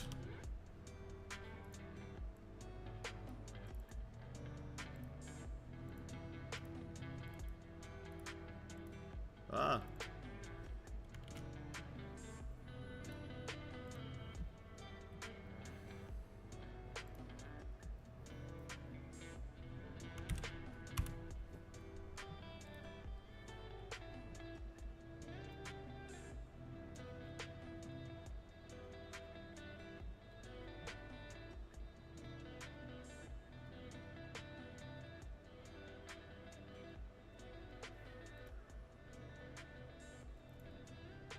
Dirty, dirty, dirty.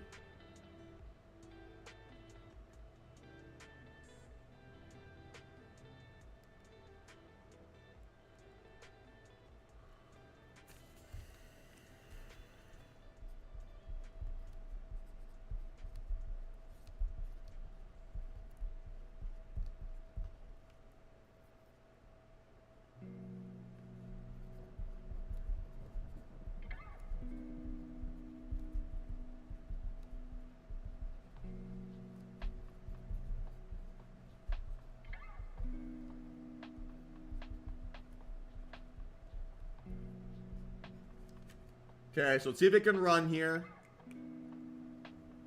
Has to, right? Has to want to push.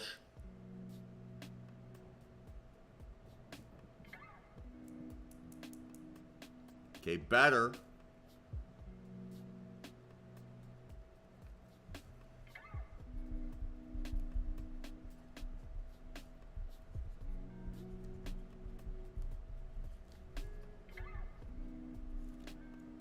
Okay, so far so good.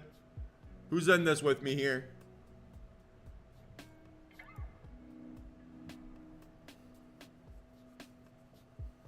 Fantastic.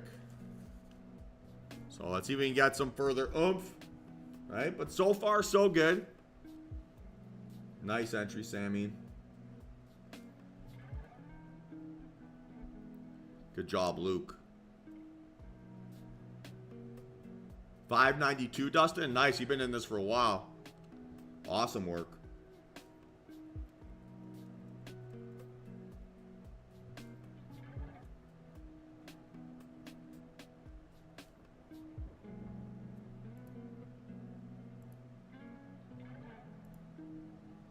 All right. See if it's got a bit more juice here.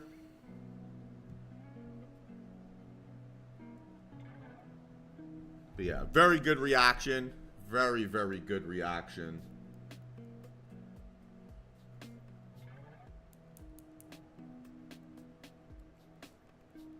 Great entry, Norm. Great entry.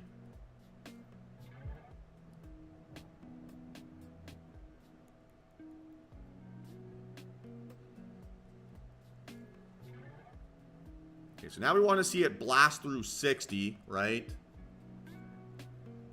Let's see if it can do that.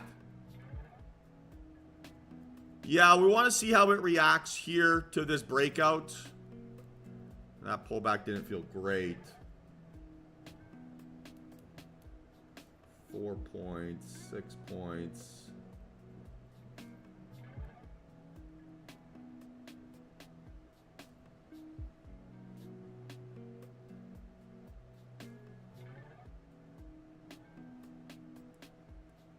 In general, on the first candle post entry, I'm going to give it a little bit of time.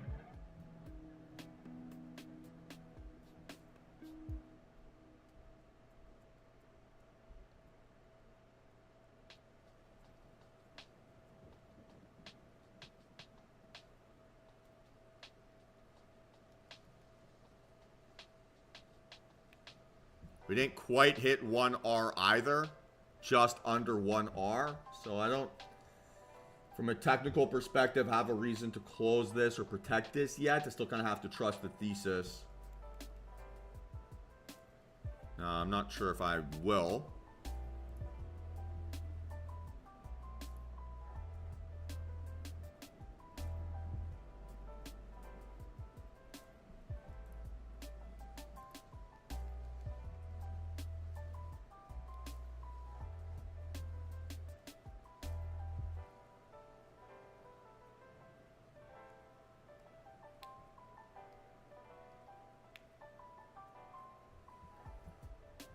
Come on.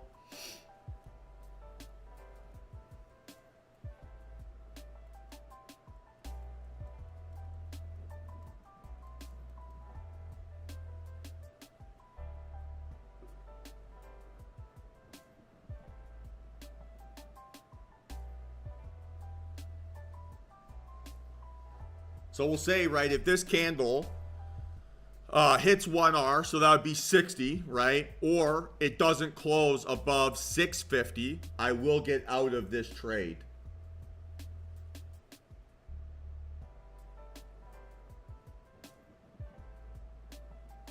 right? So it needs to hold 650 or break out and hold above 660.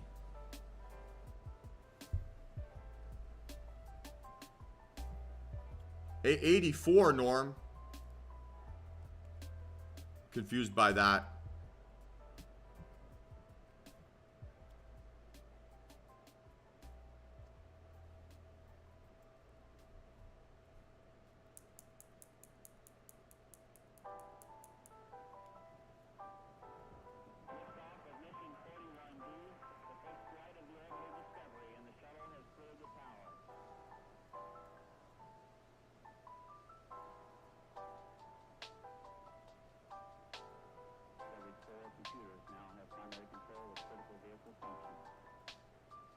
Little bit sticky here.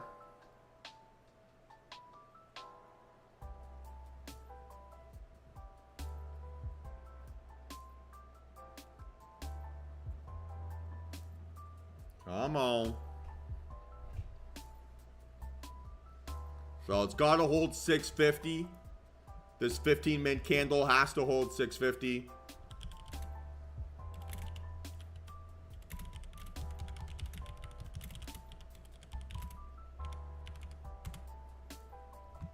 And this should be NQ. Whoops. So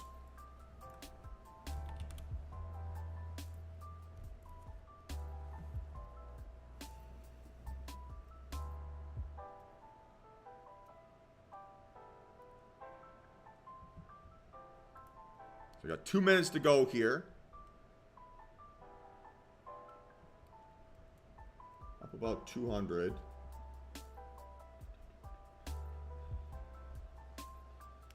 Gotta get over 650 again.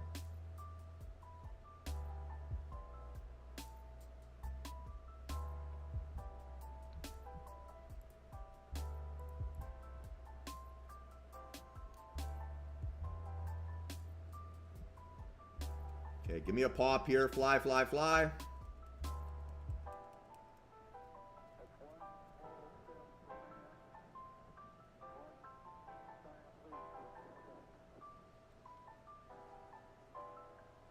Come on, come on, come on.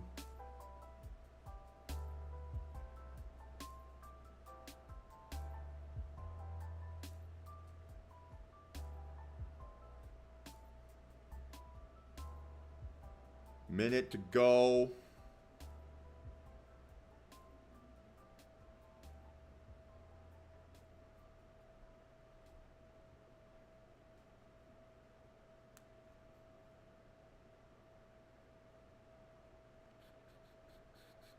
Come on. Last chance here.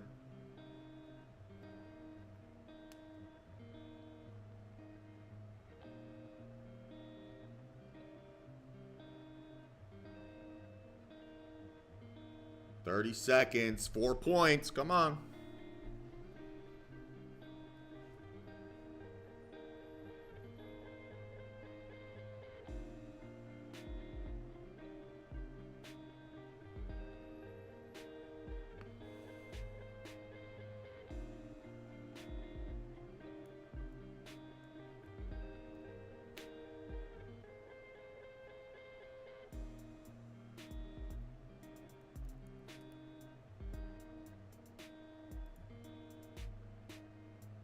All right, guys, I'm out. Closed at 640.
Again, if this ends up being strong, you can always potentially play it on a breakout here, right? A retest and go. But I want to be relatively cautious here. Hey, Don, you're having a great day. 300 something dollars, nothing to complain about.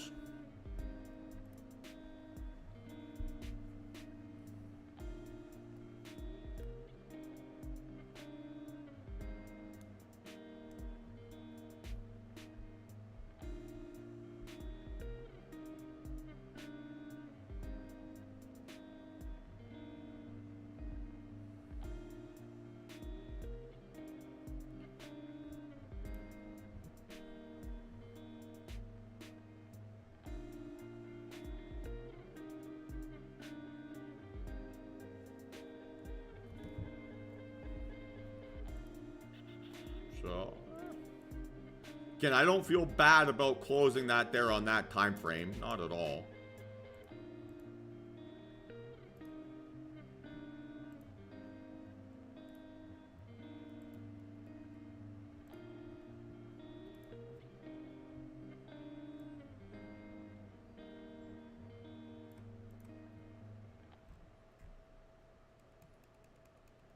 This will set up again for us, right?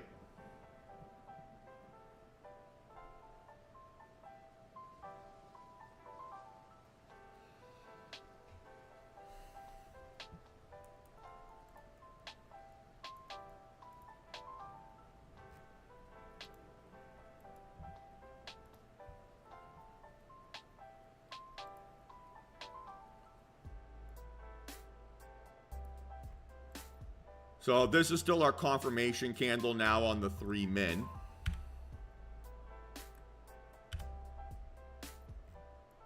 We want to see a breakout above high a day and then a pullback into that area.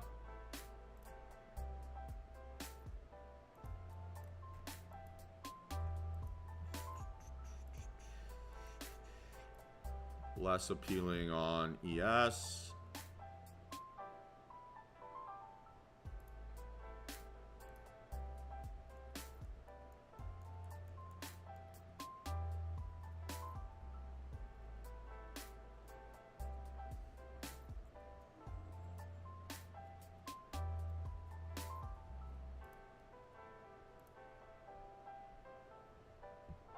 Okay.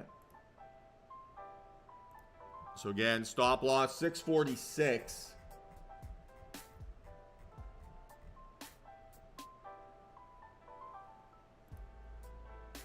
I could buy 2 contracts here potentially. Okay, so looking for a little pullback here.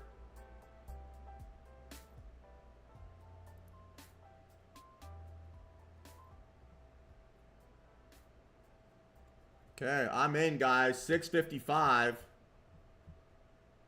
2 contracts.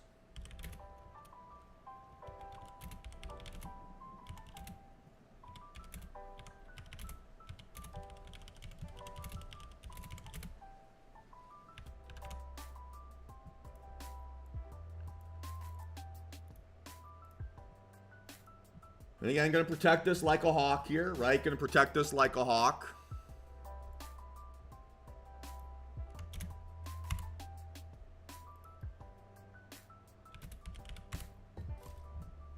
But so far, so good here. So far, so good. Come on. Fantastic. Let's even get some more follow through.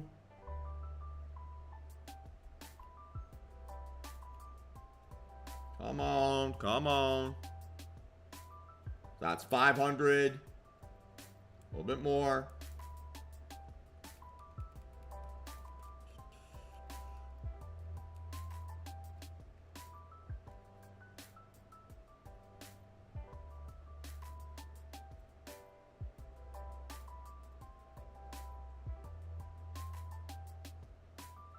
It's got to go.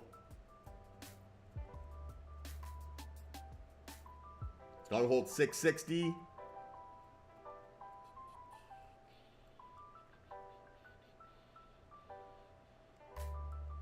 Okay, a few more, a few more.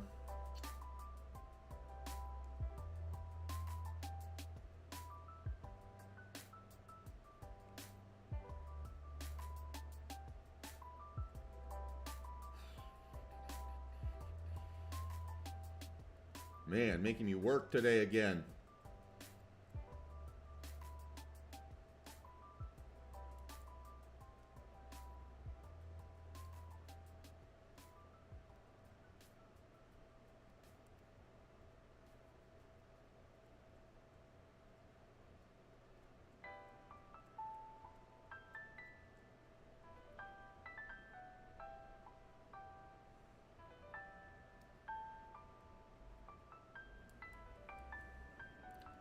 Last chance to break out here. Otherwise, I'll just take the small little win again.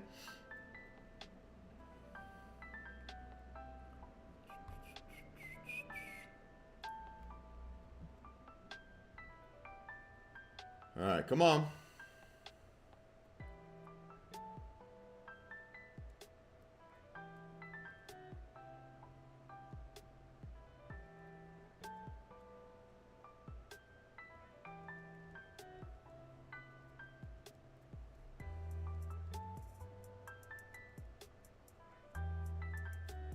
Come on, you can do it, NQ. 400, come on.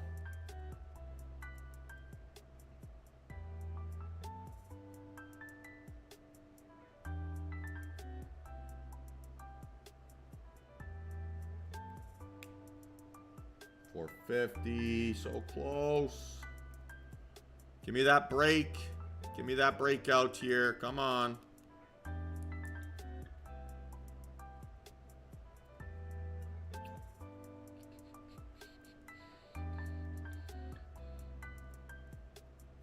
I think I gotta take this and run.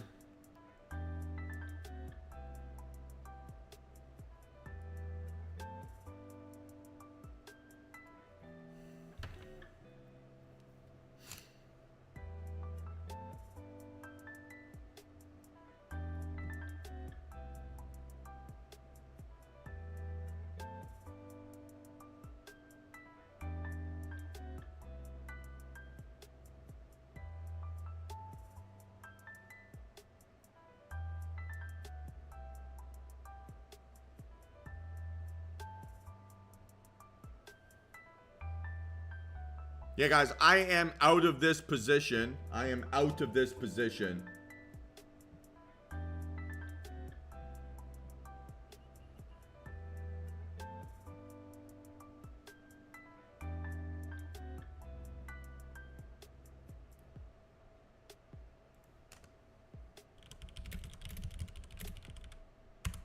Took the small win.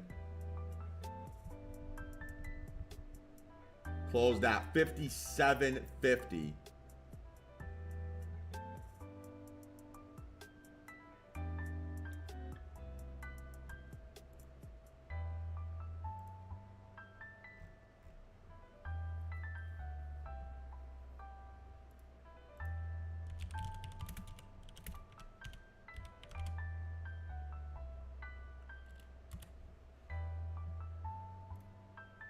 That was the right call. Once it failed to hold above 60, that was your reason to get out. Man, it's tough doing this on 3 accounts. Oh my gosh.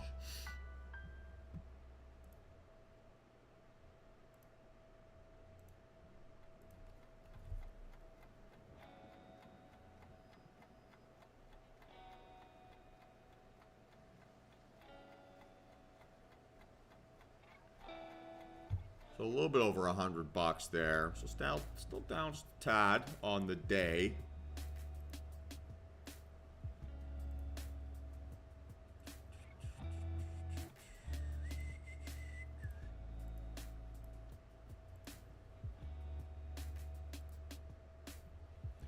Do still feel like there is a little bit of volatility left. Oh, it's just bouncing around, Jeff, between each screen and making sure I get a fill or I got out. Sometimes it's a little bit tough to do that.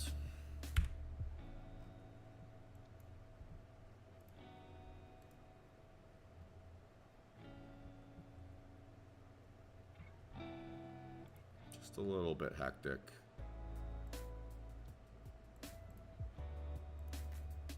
So that's 11.11.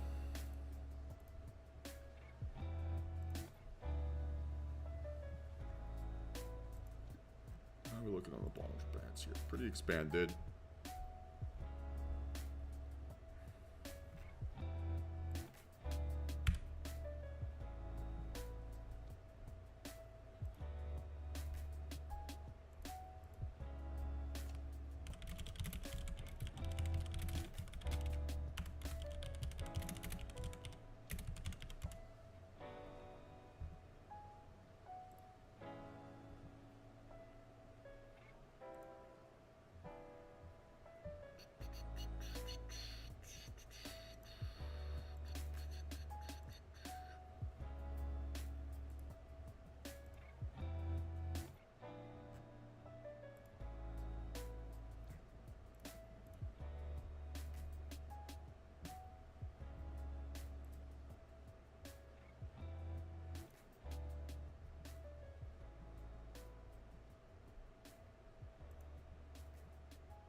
It's starting to feel like it could be setting up now for a bit of a reversal / rejection.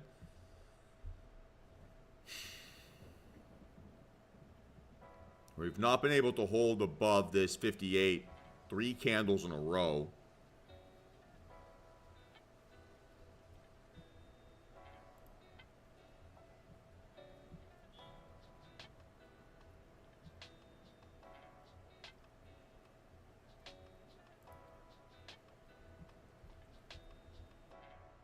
Of course, now it's gonna rip. I mean, it would have stopped us out anyway before making these highs. So again, no bad feelings about closing this for a win.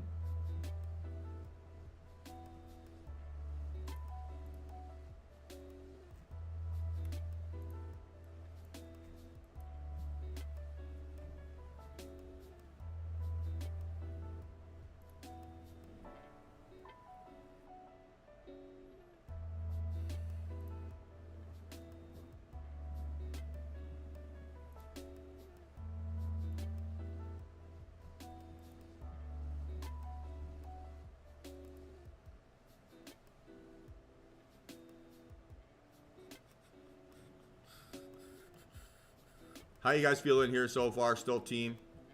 We good? We feeling okay?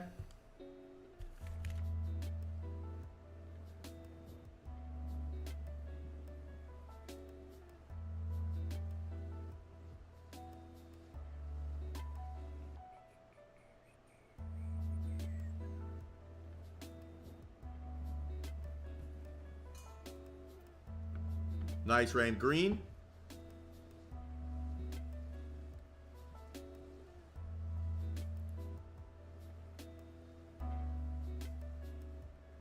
Nice work, Raim. Awesome. Congratulations. $1,500 is a fantastic day. Should be thrilled.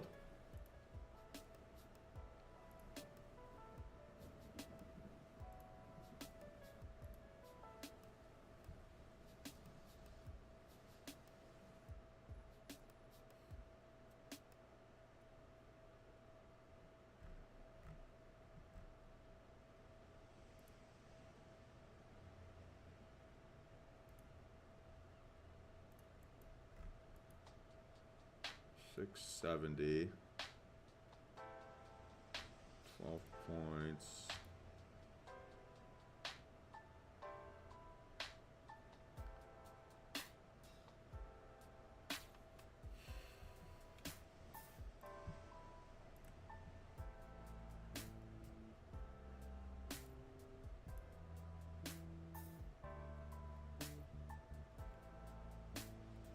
Good man. Good man.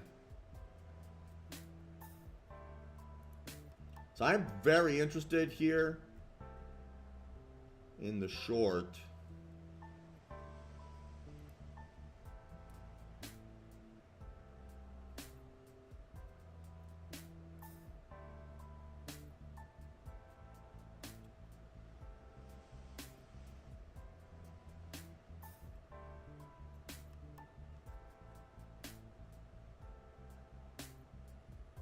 Nice work, Herschel. So, I mean, I would say that this would be my signal, that 1050 candle. And then it's kind of like the thing that gives me confidence in it being a short is it's the 3 consecutive attempts to close above that, and we failed to do so. Yeah, Bollinger Bands are extended too. The risk reward isn't exceptional. It's time of day is kind of more set up for it.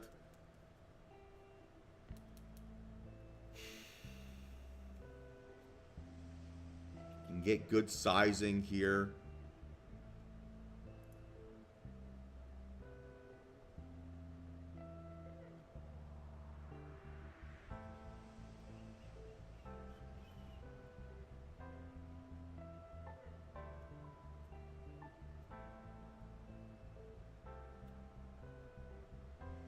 Okay, still no entry.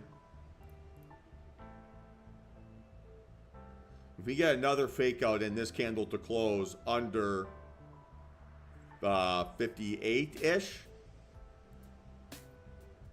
I think then we're in business.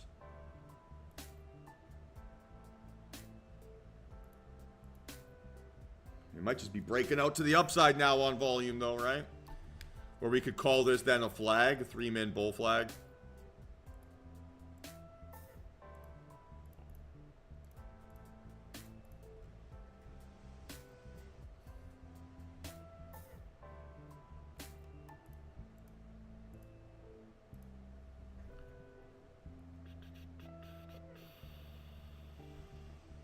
It's not perfect volume, but the time of day are not expecting a tremendous amount.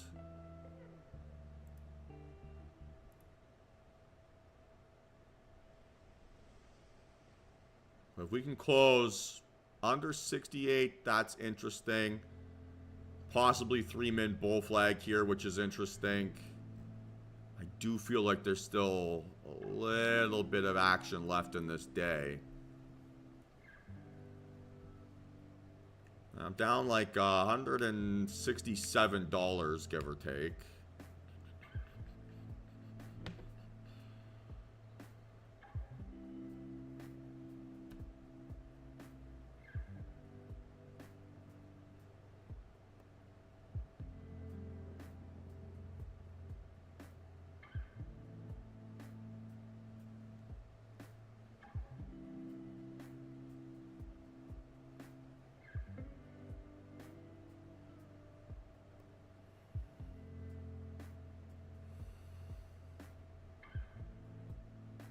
Hey, nice work, Norm. It's a great day, man.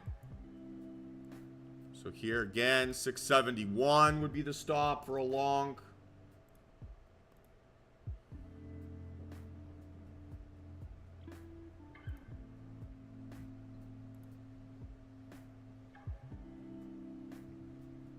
So let's see how it holds.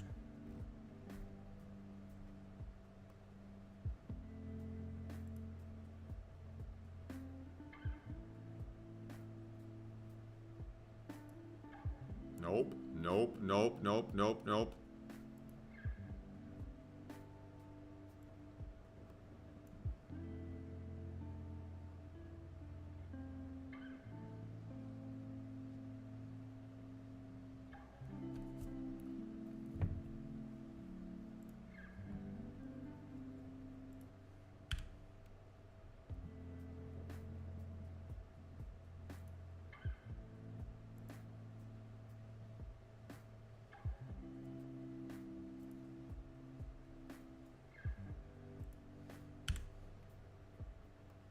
It's still technically a bull flag here. I mean, this is starting to look like a rejection, though. Got stuffed, 681. Big volume, outlier volume. Yeah, I think this is a short.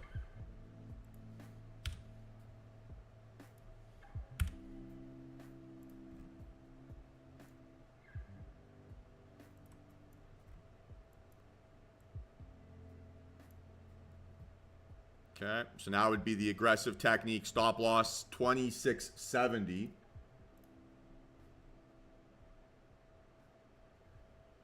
All right, let's see how this thing behaves.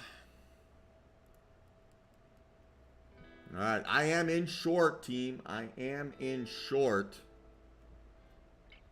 662, 3 contracts.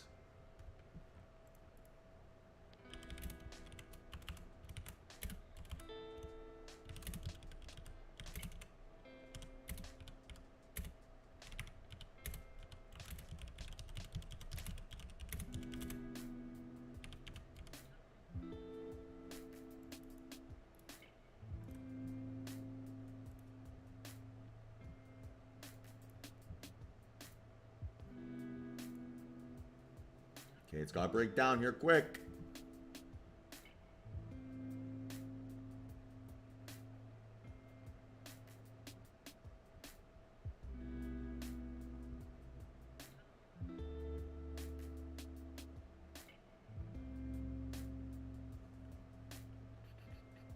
A little bit prematurely on that entry.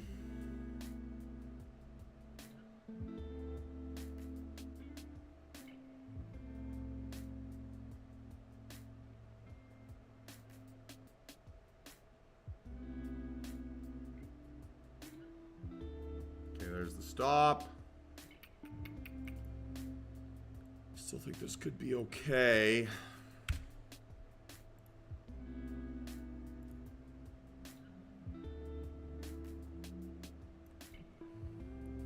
I'm going to try this again.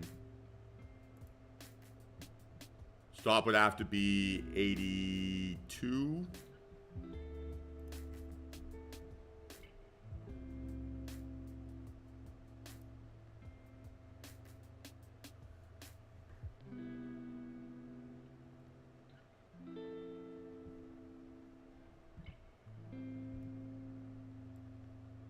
Or 74. I think I could still do 74.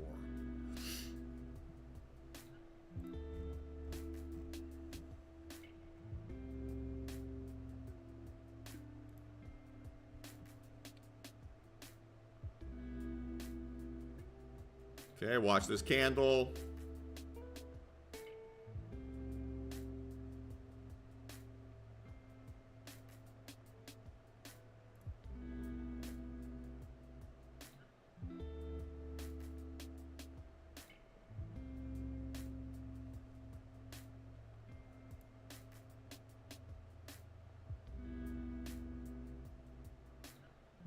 Still no, still no.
Still watching.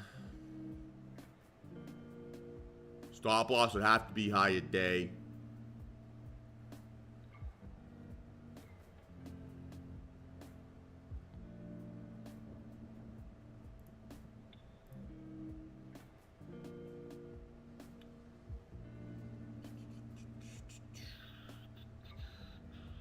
One last go here.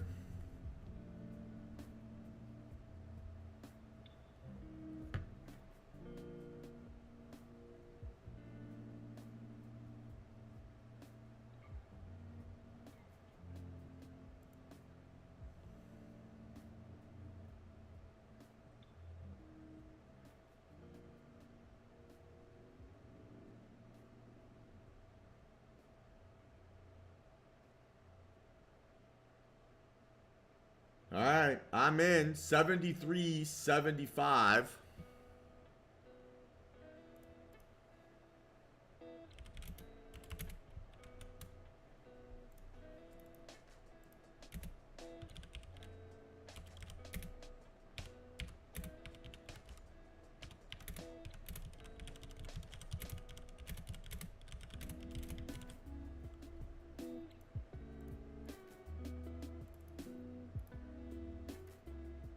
Gotta get stuffed. Come on.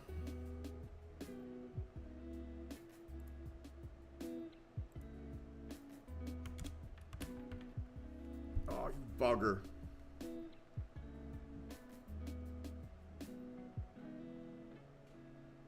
These fake outs, man. What's going on?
Interesting.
I do have to be honest here. I am short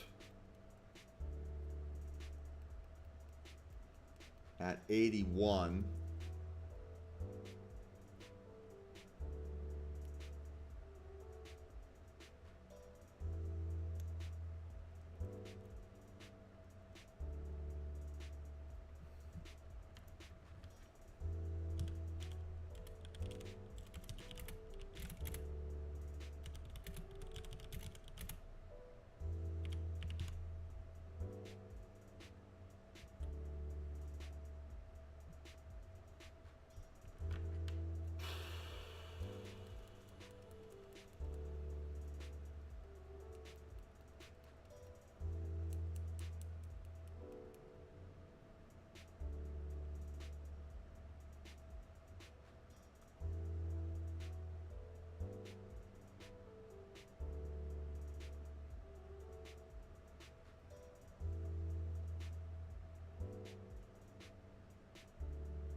Okay.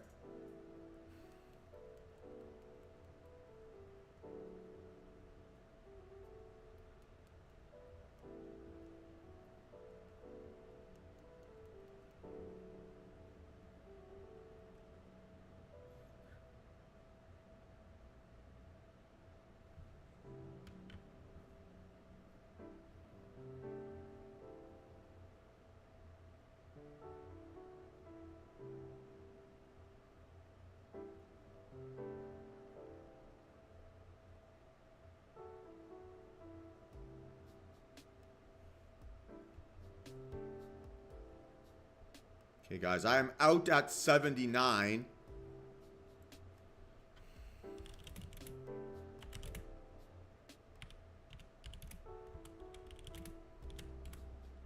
Not behaving like a short.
Seems like it's relentless in its pursuit to climb higher.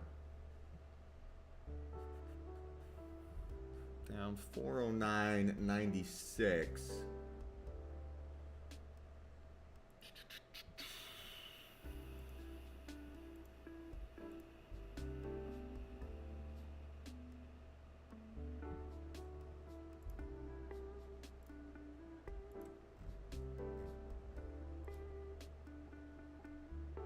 Interesting. 15-min increasing volume.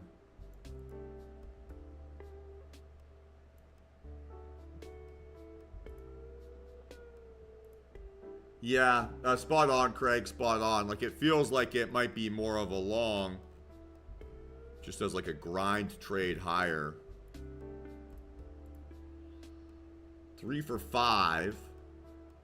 With like the world's smallest wins of all time. And 2 small losses.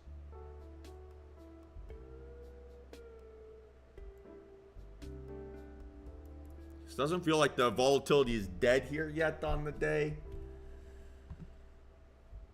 Which is a little bit of a maybe self-induced feeling here. So let's take a look. 672 stop loss.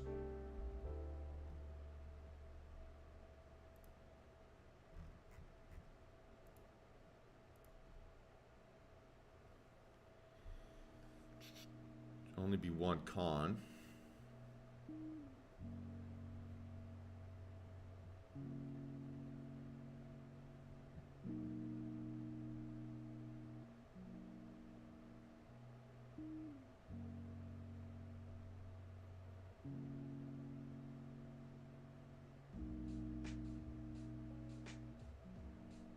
Man, if only we didn't get shaken out on that first breakout.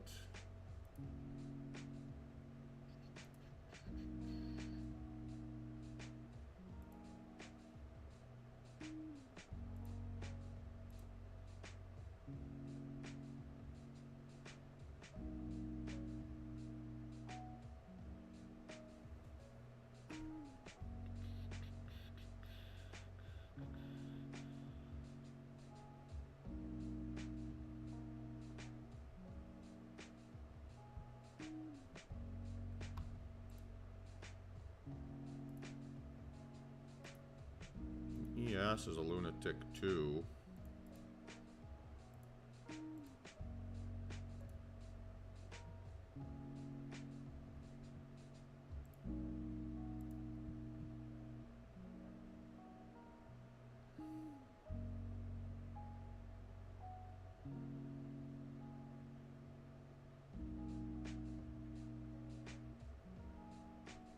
Okay.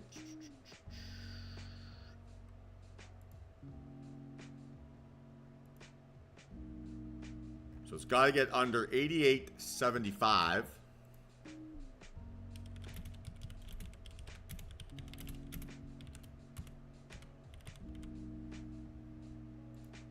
Where do we have? So now we could go aggressive this way. Right, increasing outlier vol.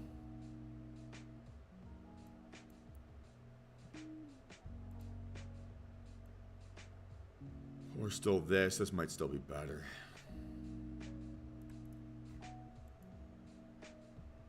$88.50.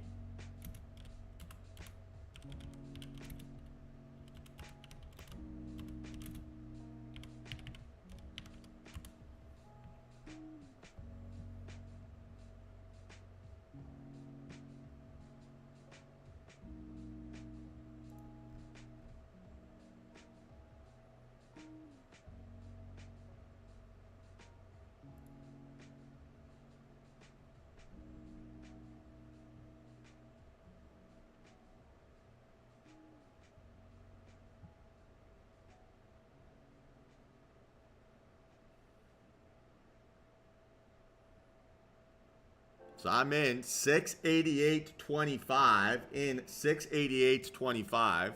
One contract.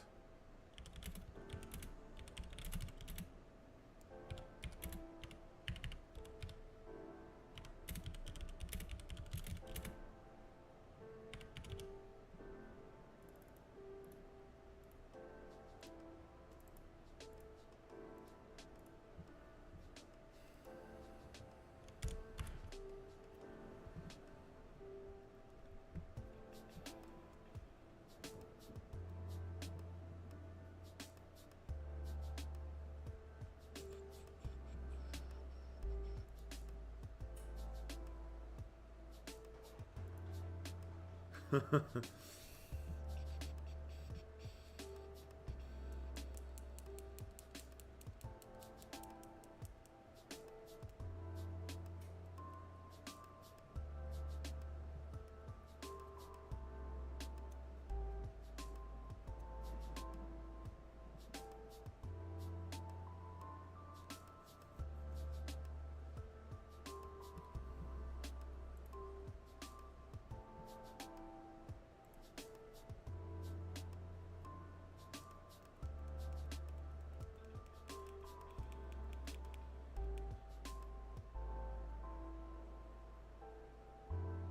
right, here we go.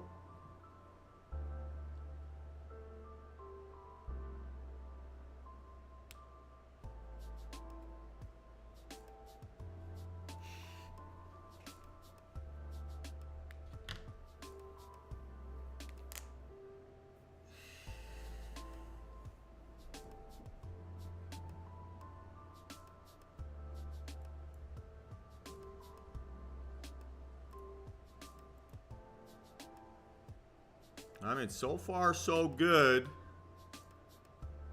Yeah, 100%, Sammy. We're watching closely here.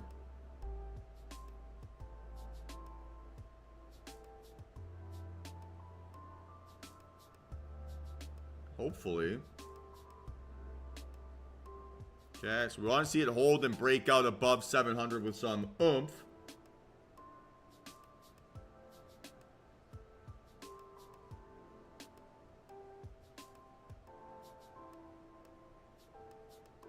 Come on.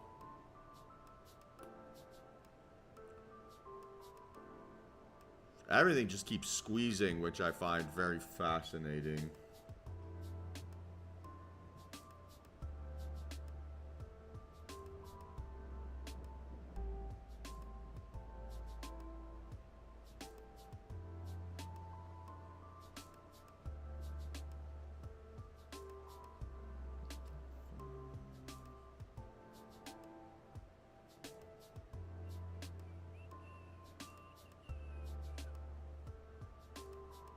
One more attempt here.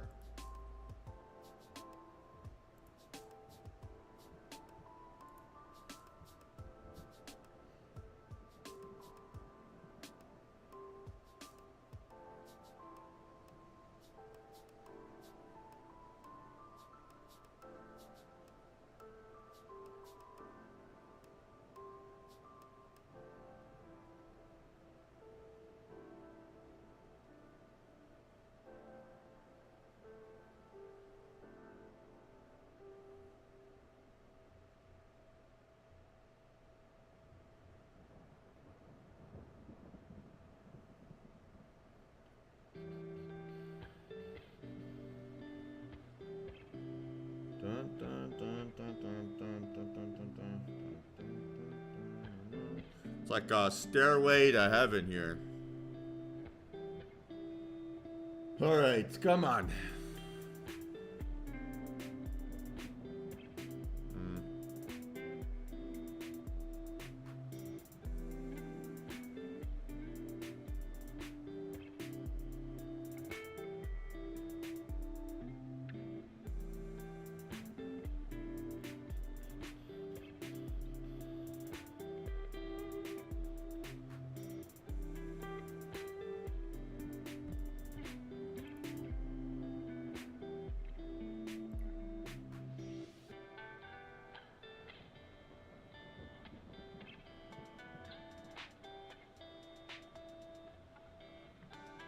Come on.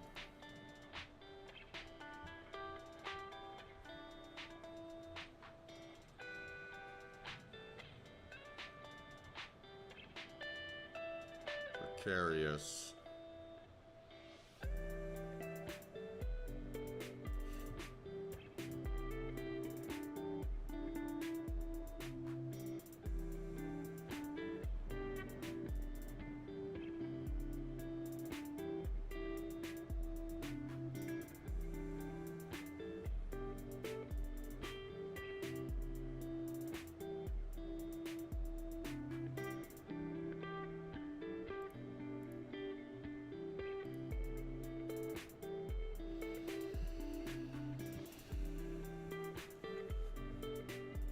Okay, gotta fly. Let's go.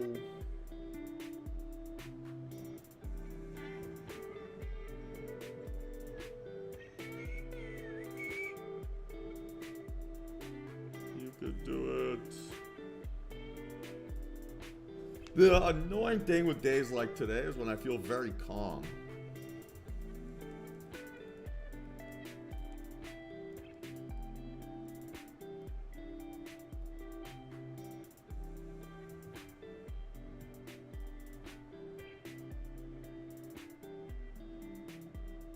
There's kind of an illusion there where you feel like you keep getting action.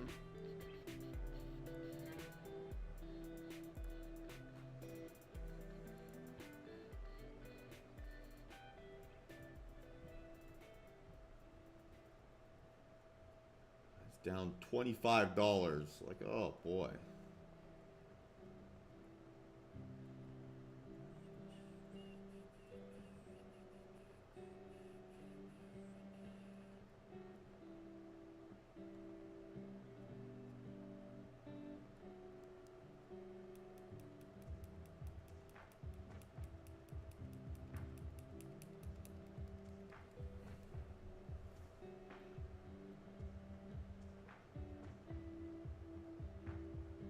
Alright, come on.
Come on, come on.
Every now and then. All right, last chance saloon here.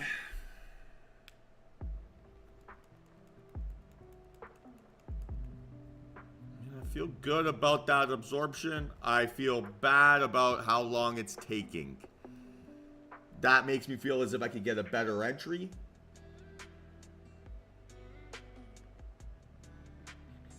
Or if my thesis is wrong, right? So let's see if it's got the juice here.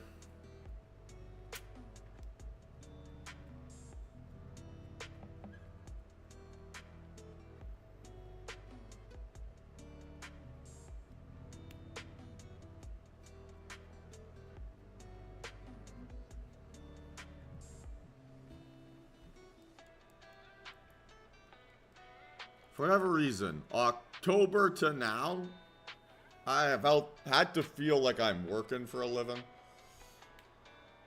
Not very often that's the case with when I'm trading.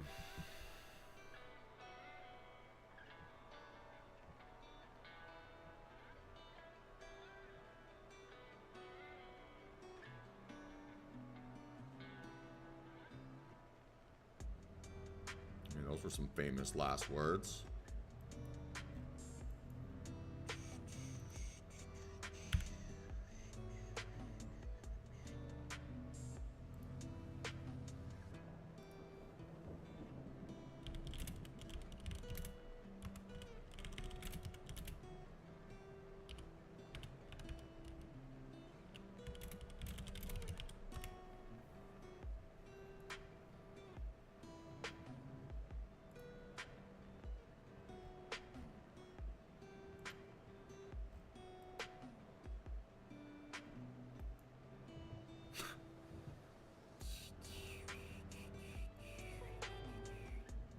Projection, separation, fake out.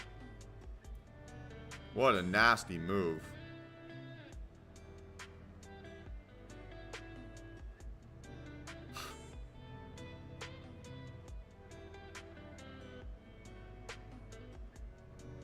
Oh, that is mean, mean, mean machine.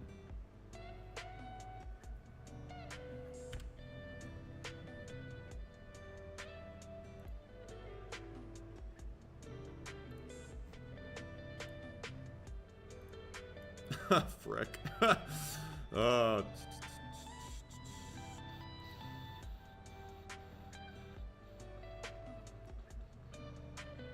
It would have to be high a day. It would have to be.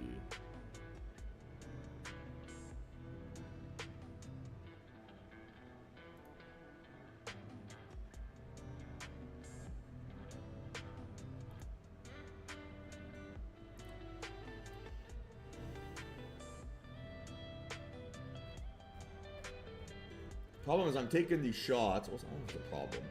But I'm managing risk pretty well on the day. But I constantly feel like I'm still one away. This is really tempting to go short here.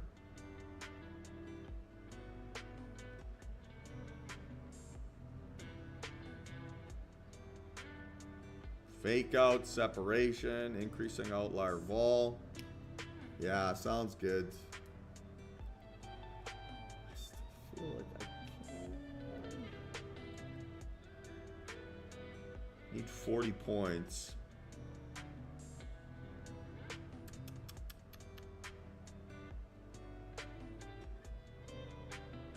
It's definitely to be there.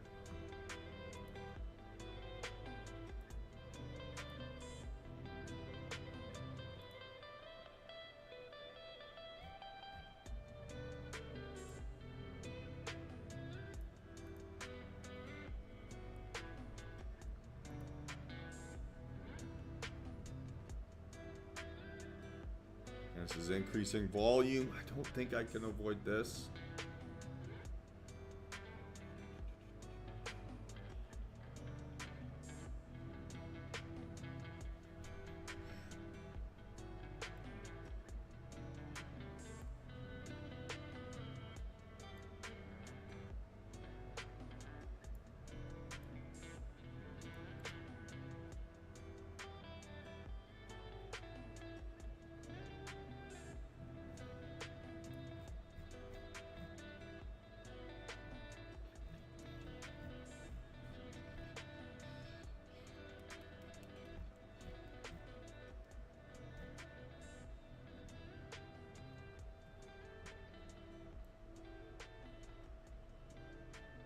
So 676 stop loss.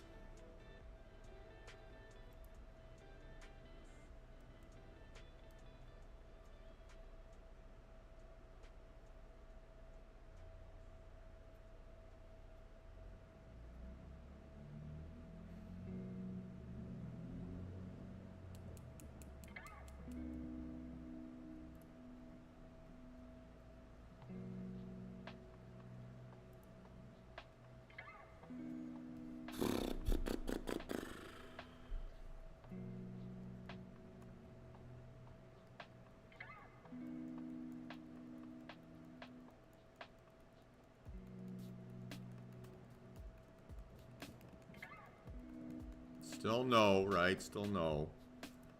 Thing I'm waiting for here is, I still think high a day is probably the only stop loss that feels comfortable.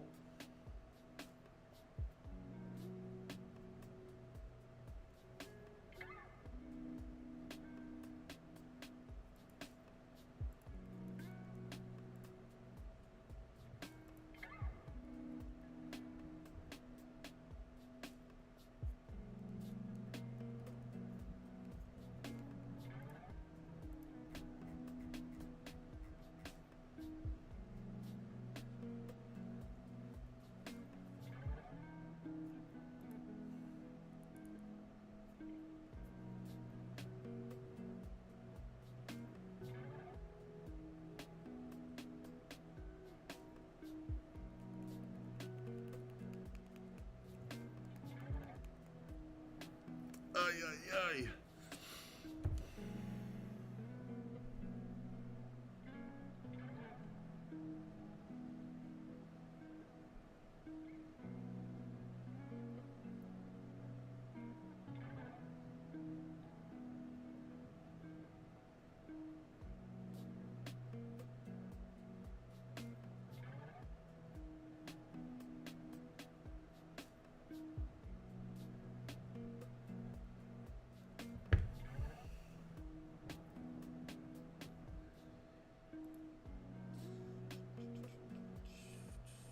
Still no lower low.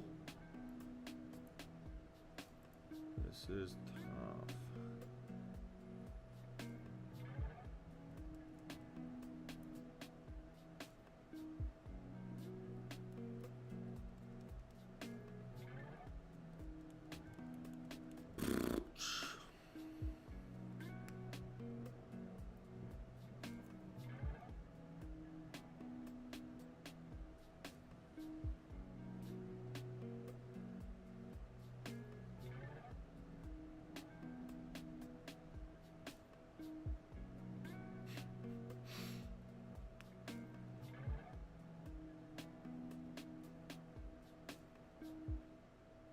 Sometimes you just gotta sit and laugh. Okay, 685.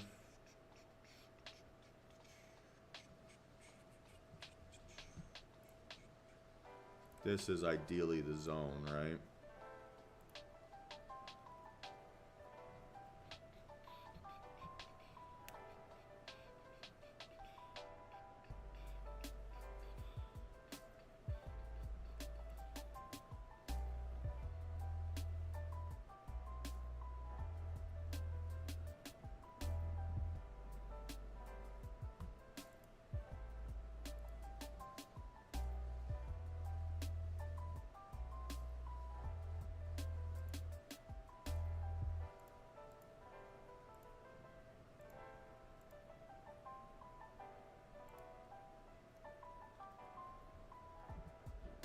I will.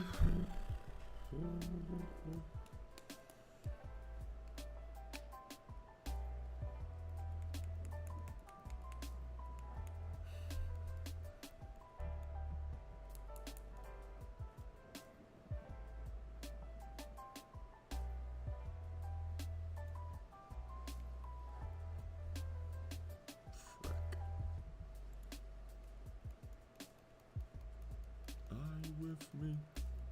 Are you with me? I'm just a mistake.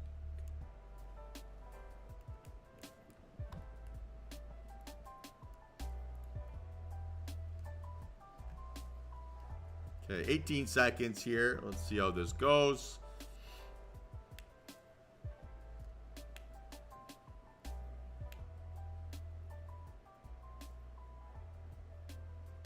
Again, this might give me the aggressive here.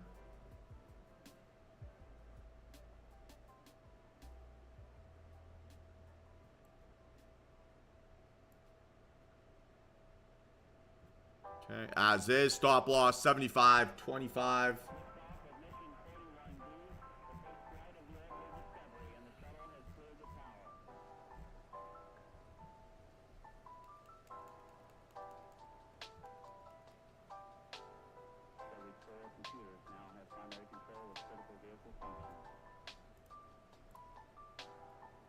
It needs to break down under 61.50 and then retest of 61.50. So that'd be 14 points of contract here as is as a stop. All right, so you go 2 contracts potentially. If this thing keeps pulling back and gives me into that 90 range, then we have a different game on our hands.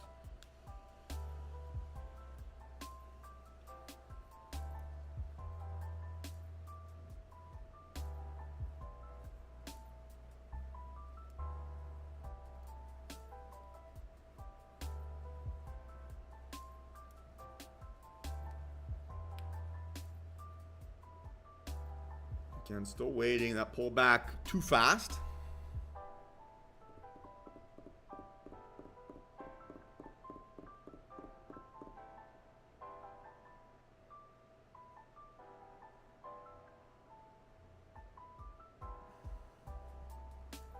Okay. Now watch.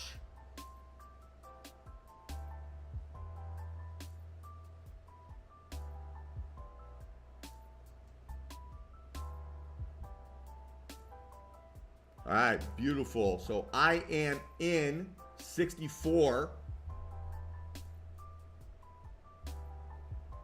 In at 64.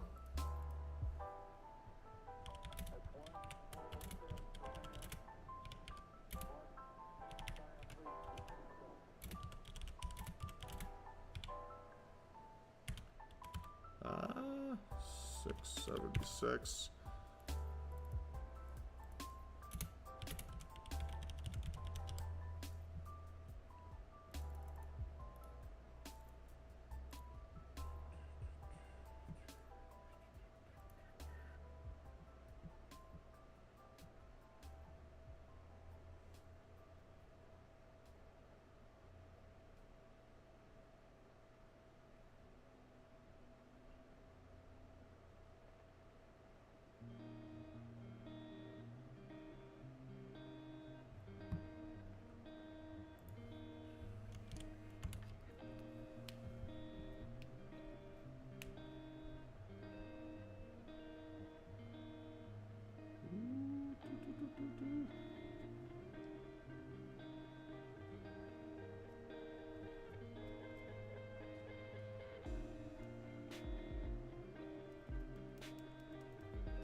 Come on.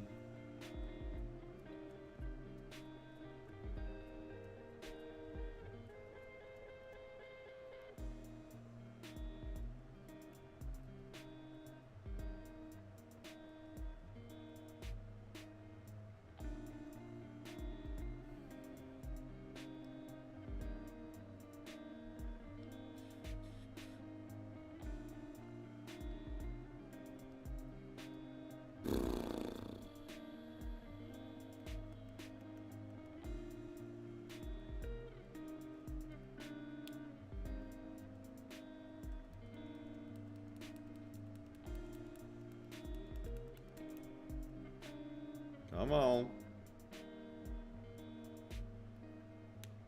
That's 300. Come on.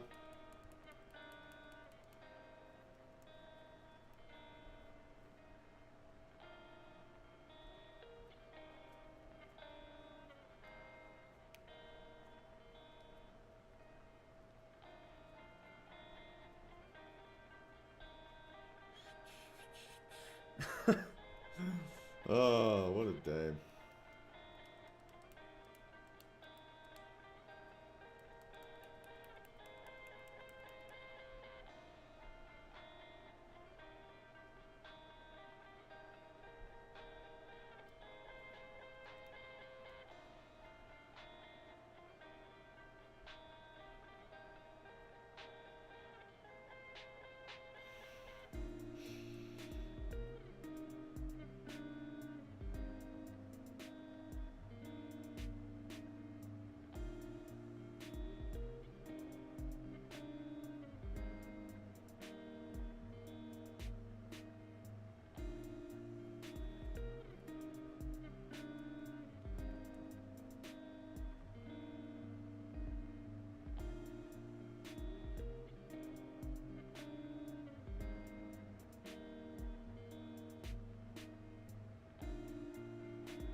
Oh, I got trust issues here today.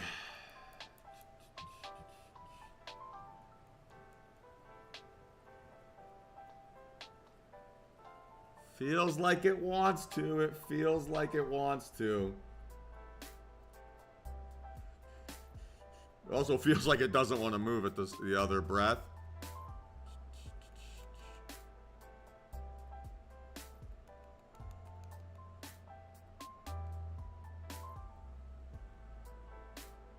Feels like every trade has been the same deja vu. Just a little bit of follow through, then a little bit of fake out. Little bit of follow through, a little bit of fake out.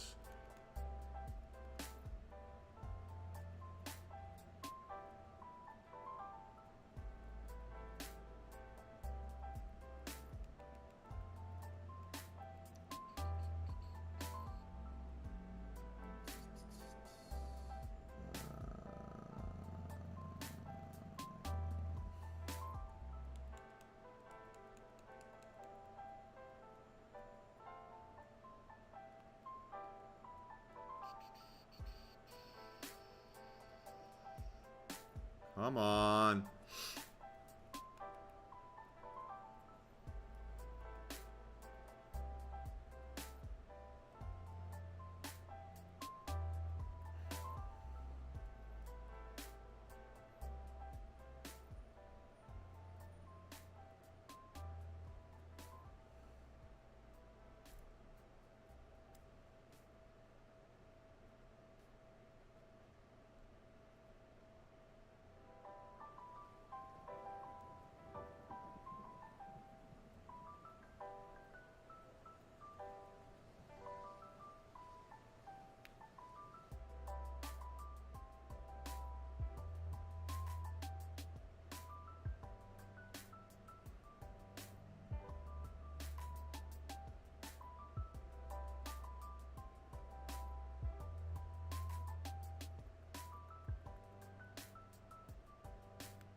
Still hasn't crossed.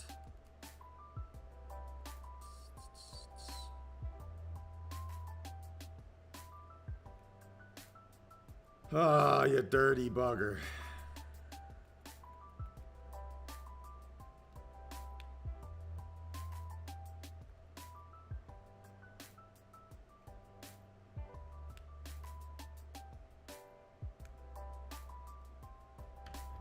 All right, there it is.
All right, any questions here, team? Any questions?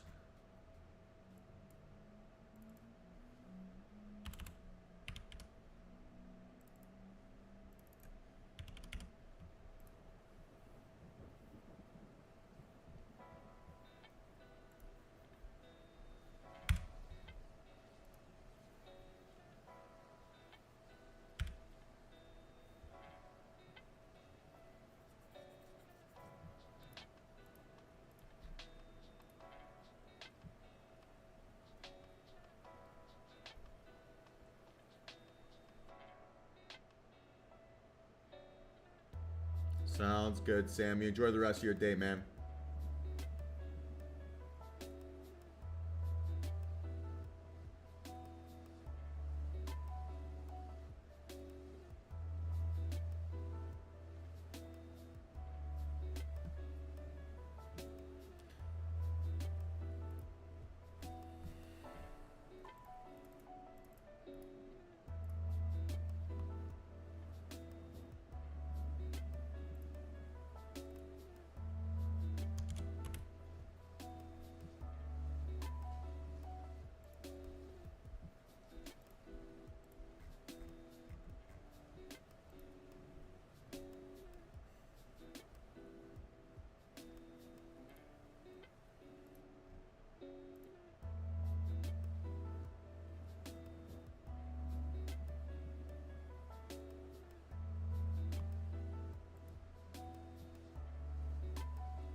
All right, team. Final call here. Final call.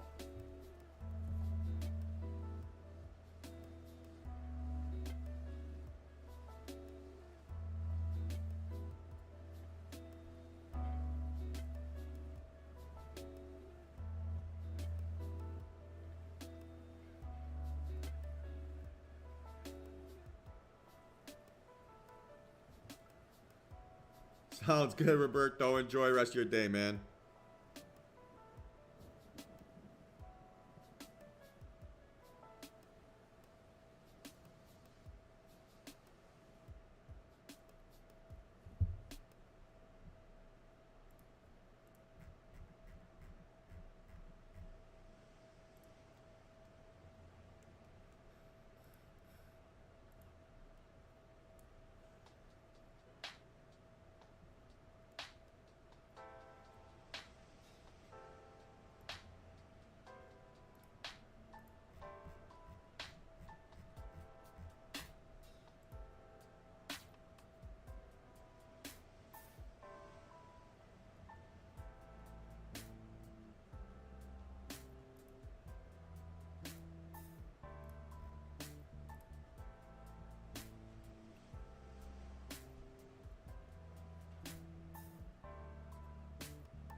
All right, team.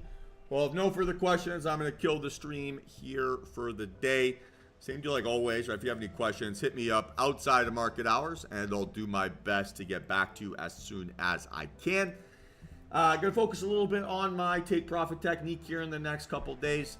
I kind of just feel like I'm leaving some money on the table, and what should have been a green day here today is a small red day. And so a little bit frustrating from that perspective, right? Any day where I have a 50% win rate but still finish red just means that I'm not taking my profit off the table aggressively enough. So that's something to focus on here going forward, and just, yeah, make sure I'm taking those nice wins, right, before they turn into small wins or small losses. And that'll be a pretty dramatic change here. A bit of a two-way tape still in the market, which again I think makes it a little bit challenging for me to get any tremendous amount to follow through. But yeah, no excuses. I think I can do better. So we'll see how things kind of shape up tomorrow. And I'm sure we'll finish off the week with a bang. So have yourselves all a great rest of the afternoon. And looking forward to catching up with a few of you here in our 101s later today. And we'll talk then. So have yourselves a great session, and we'll see you soon. Peace.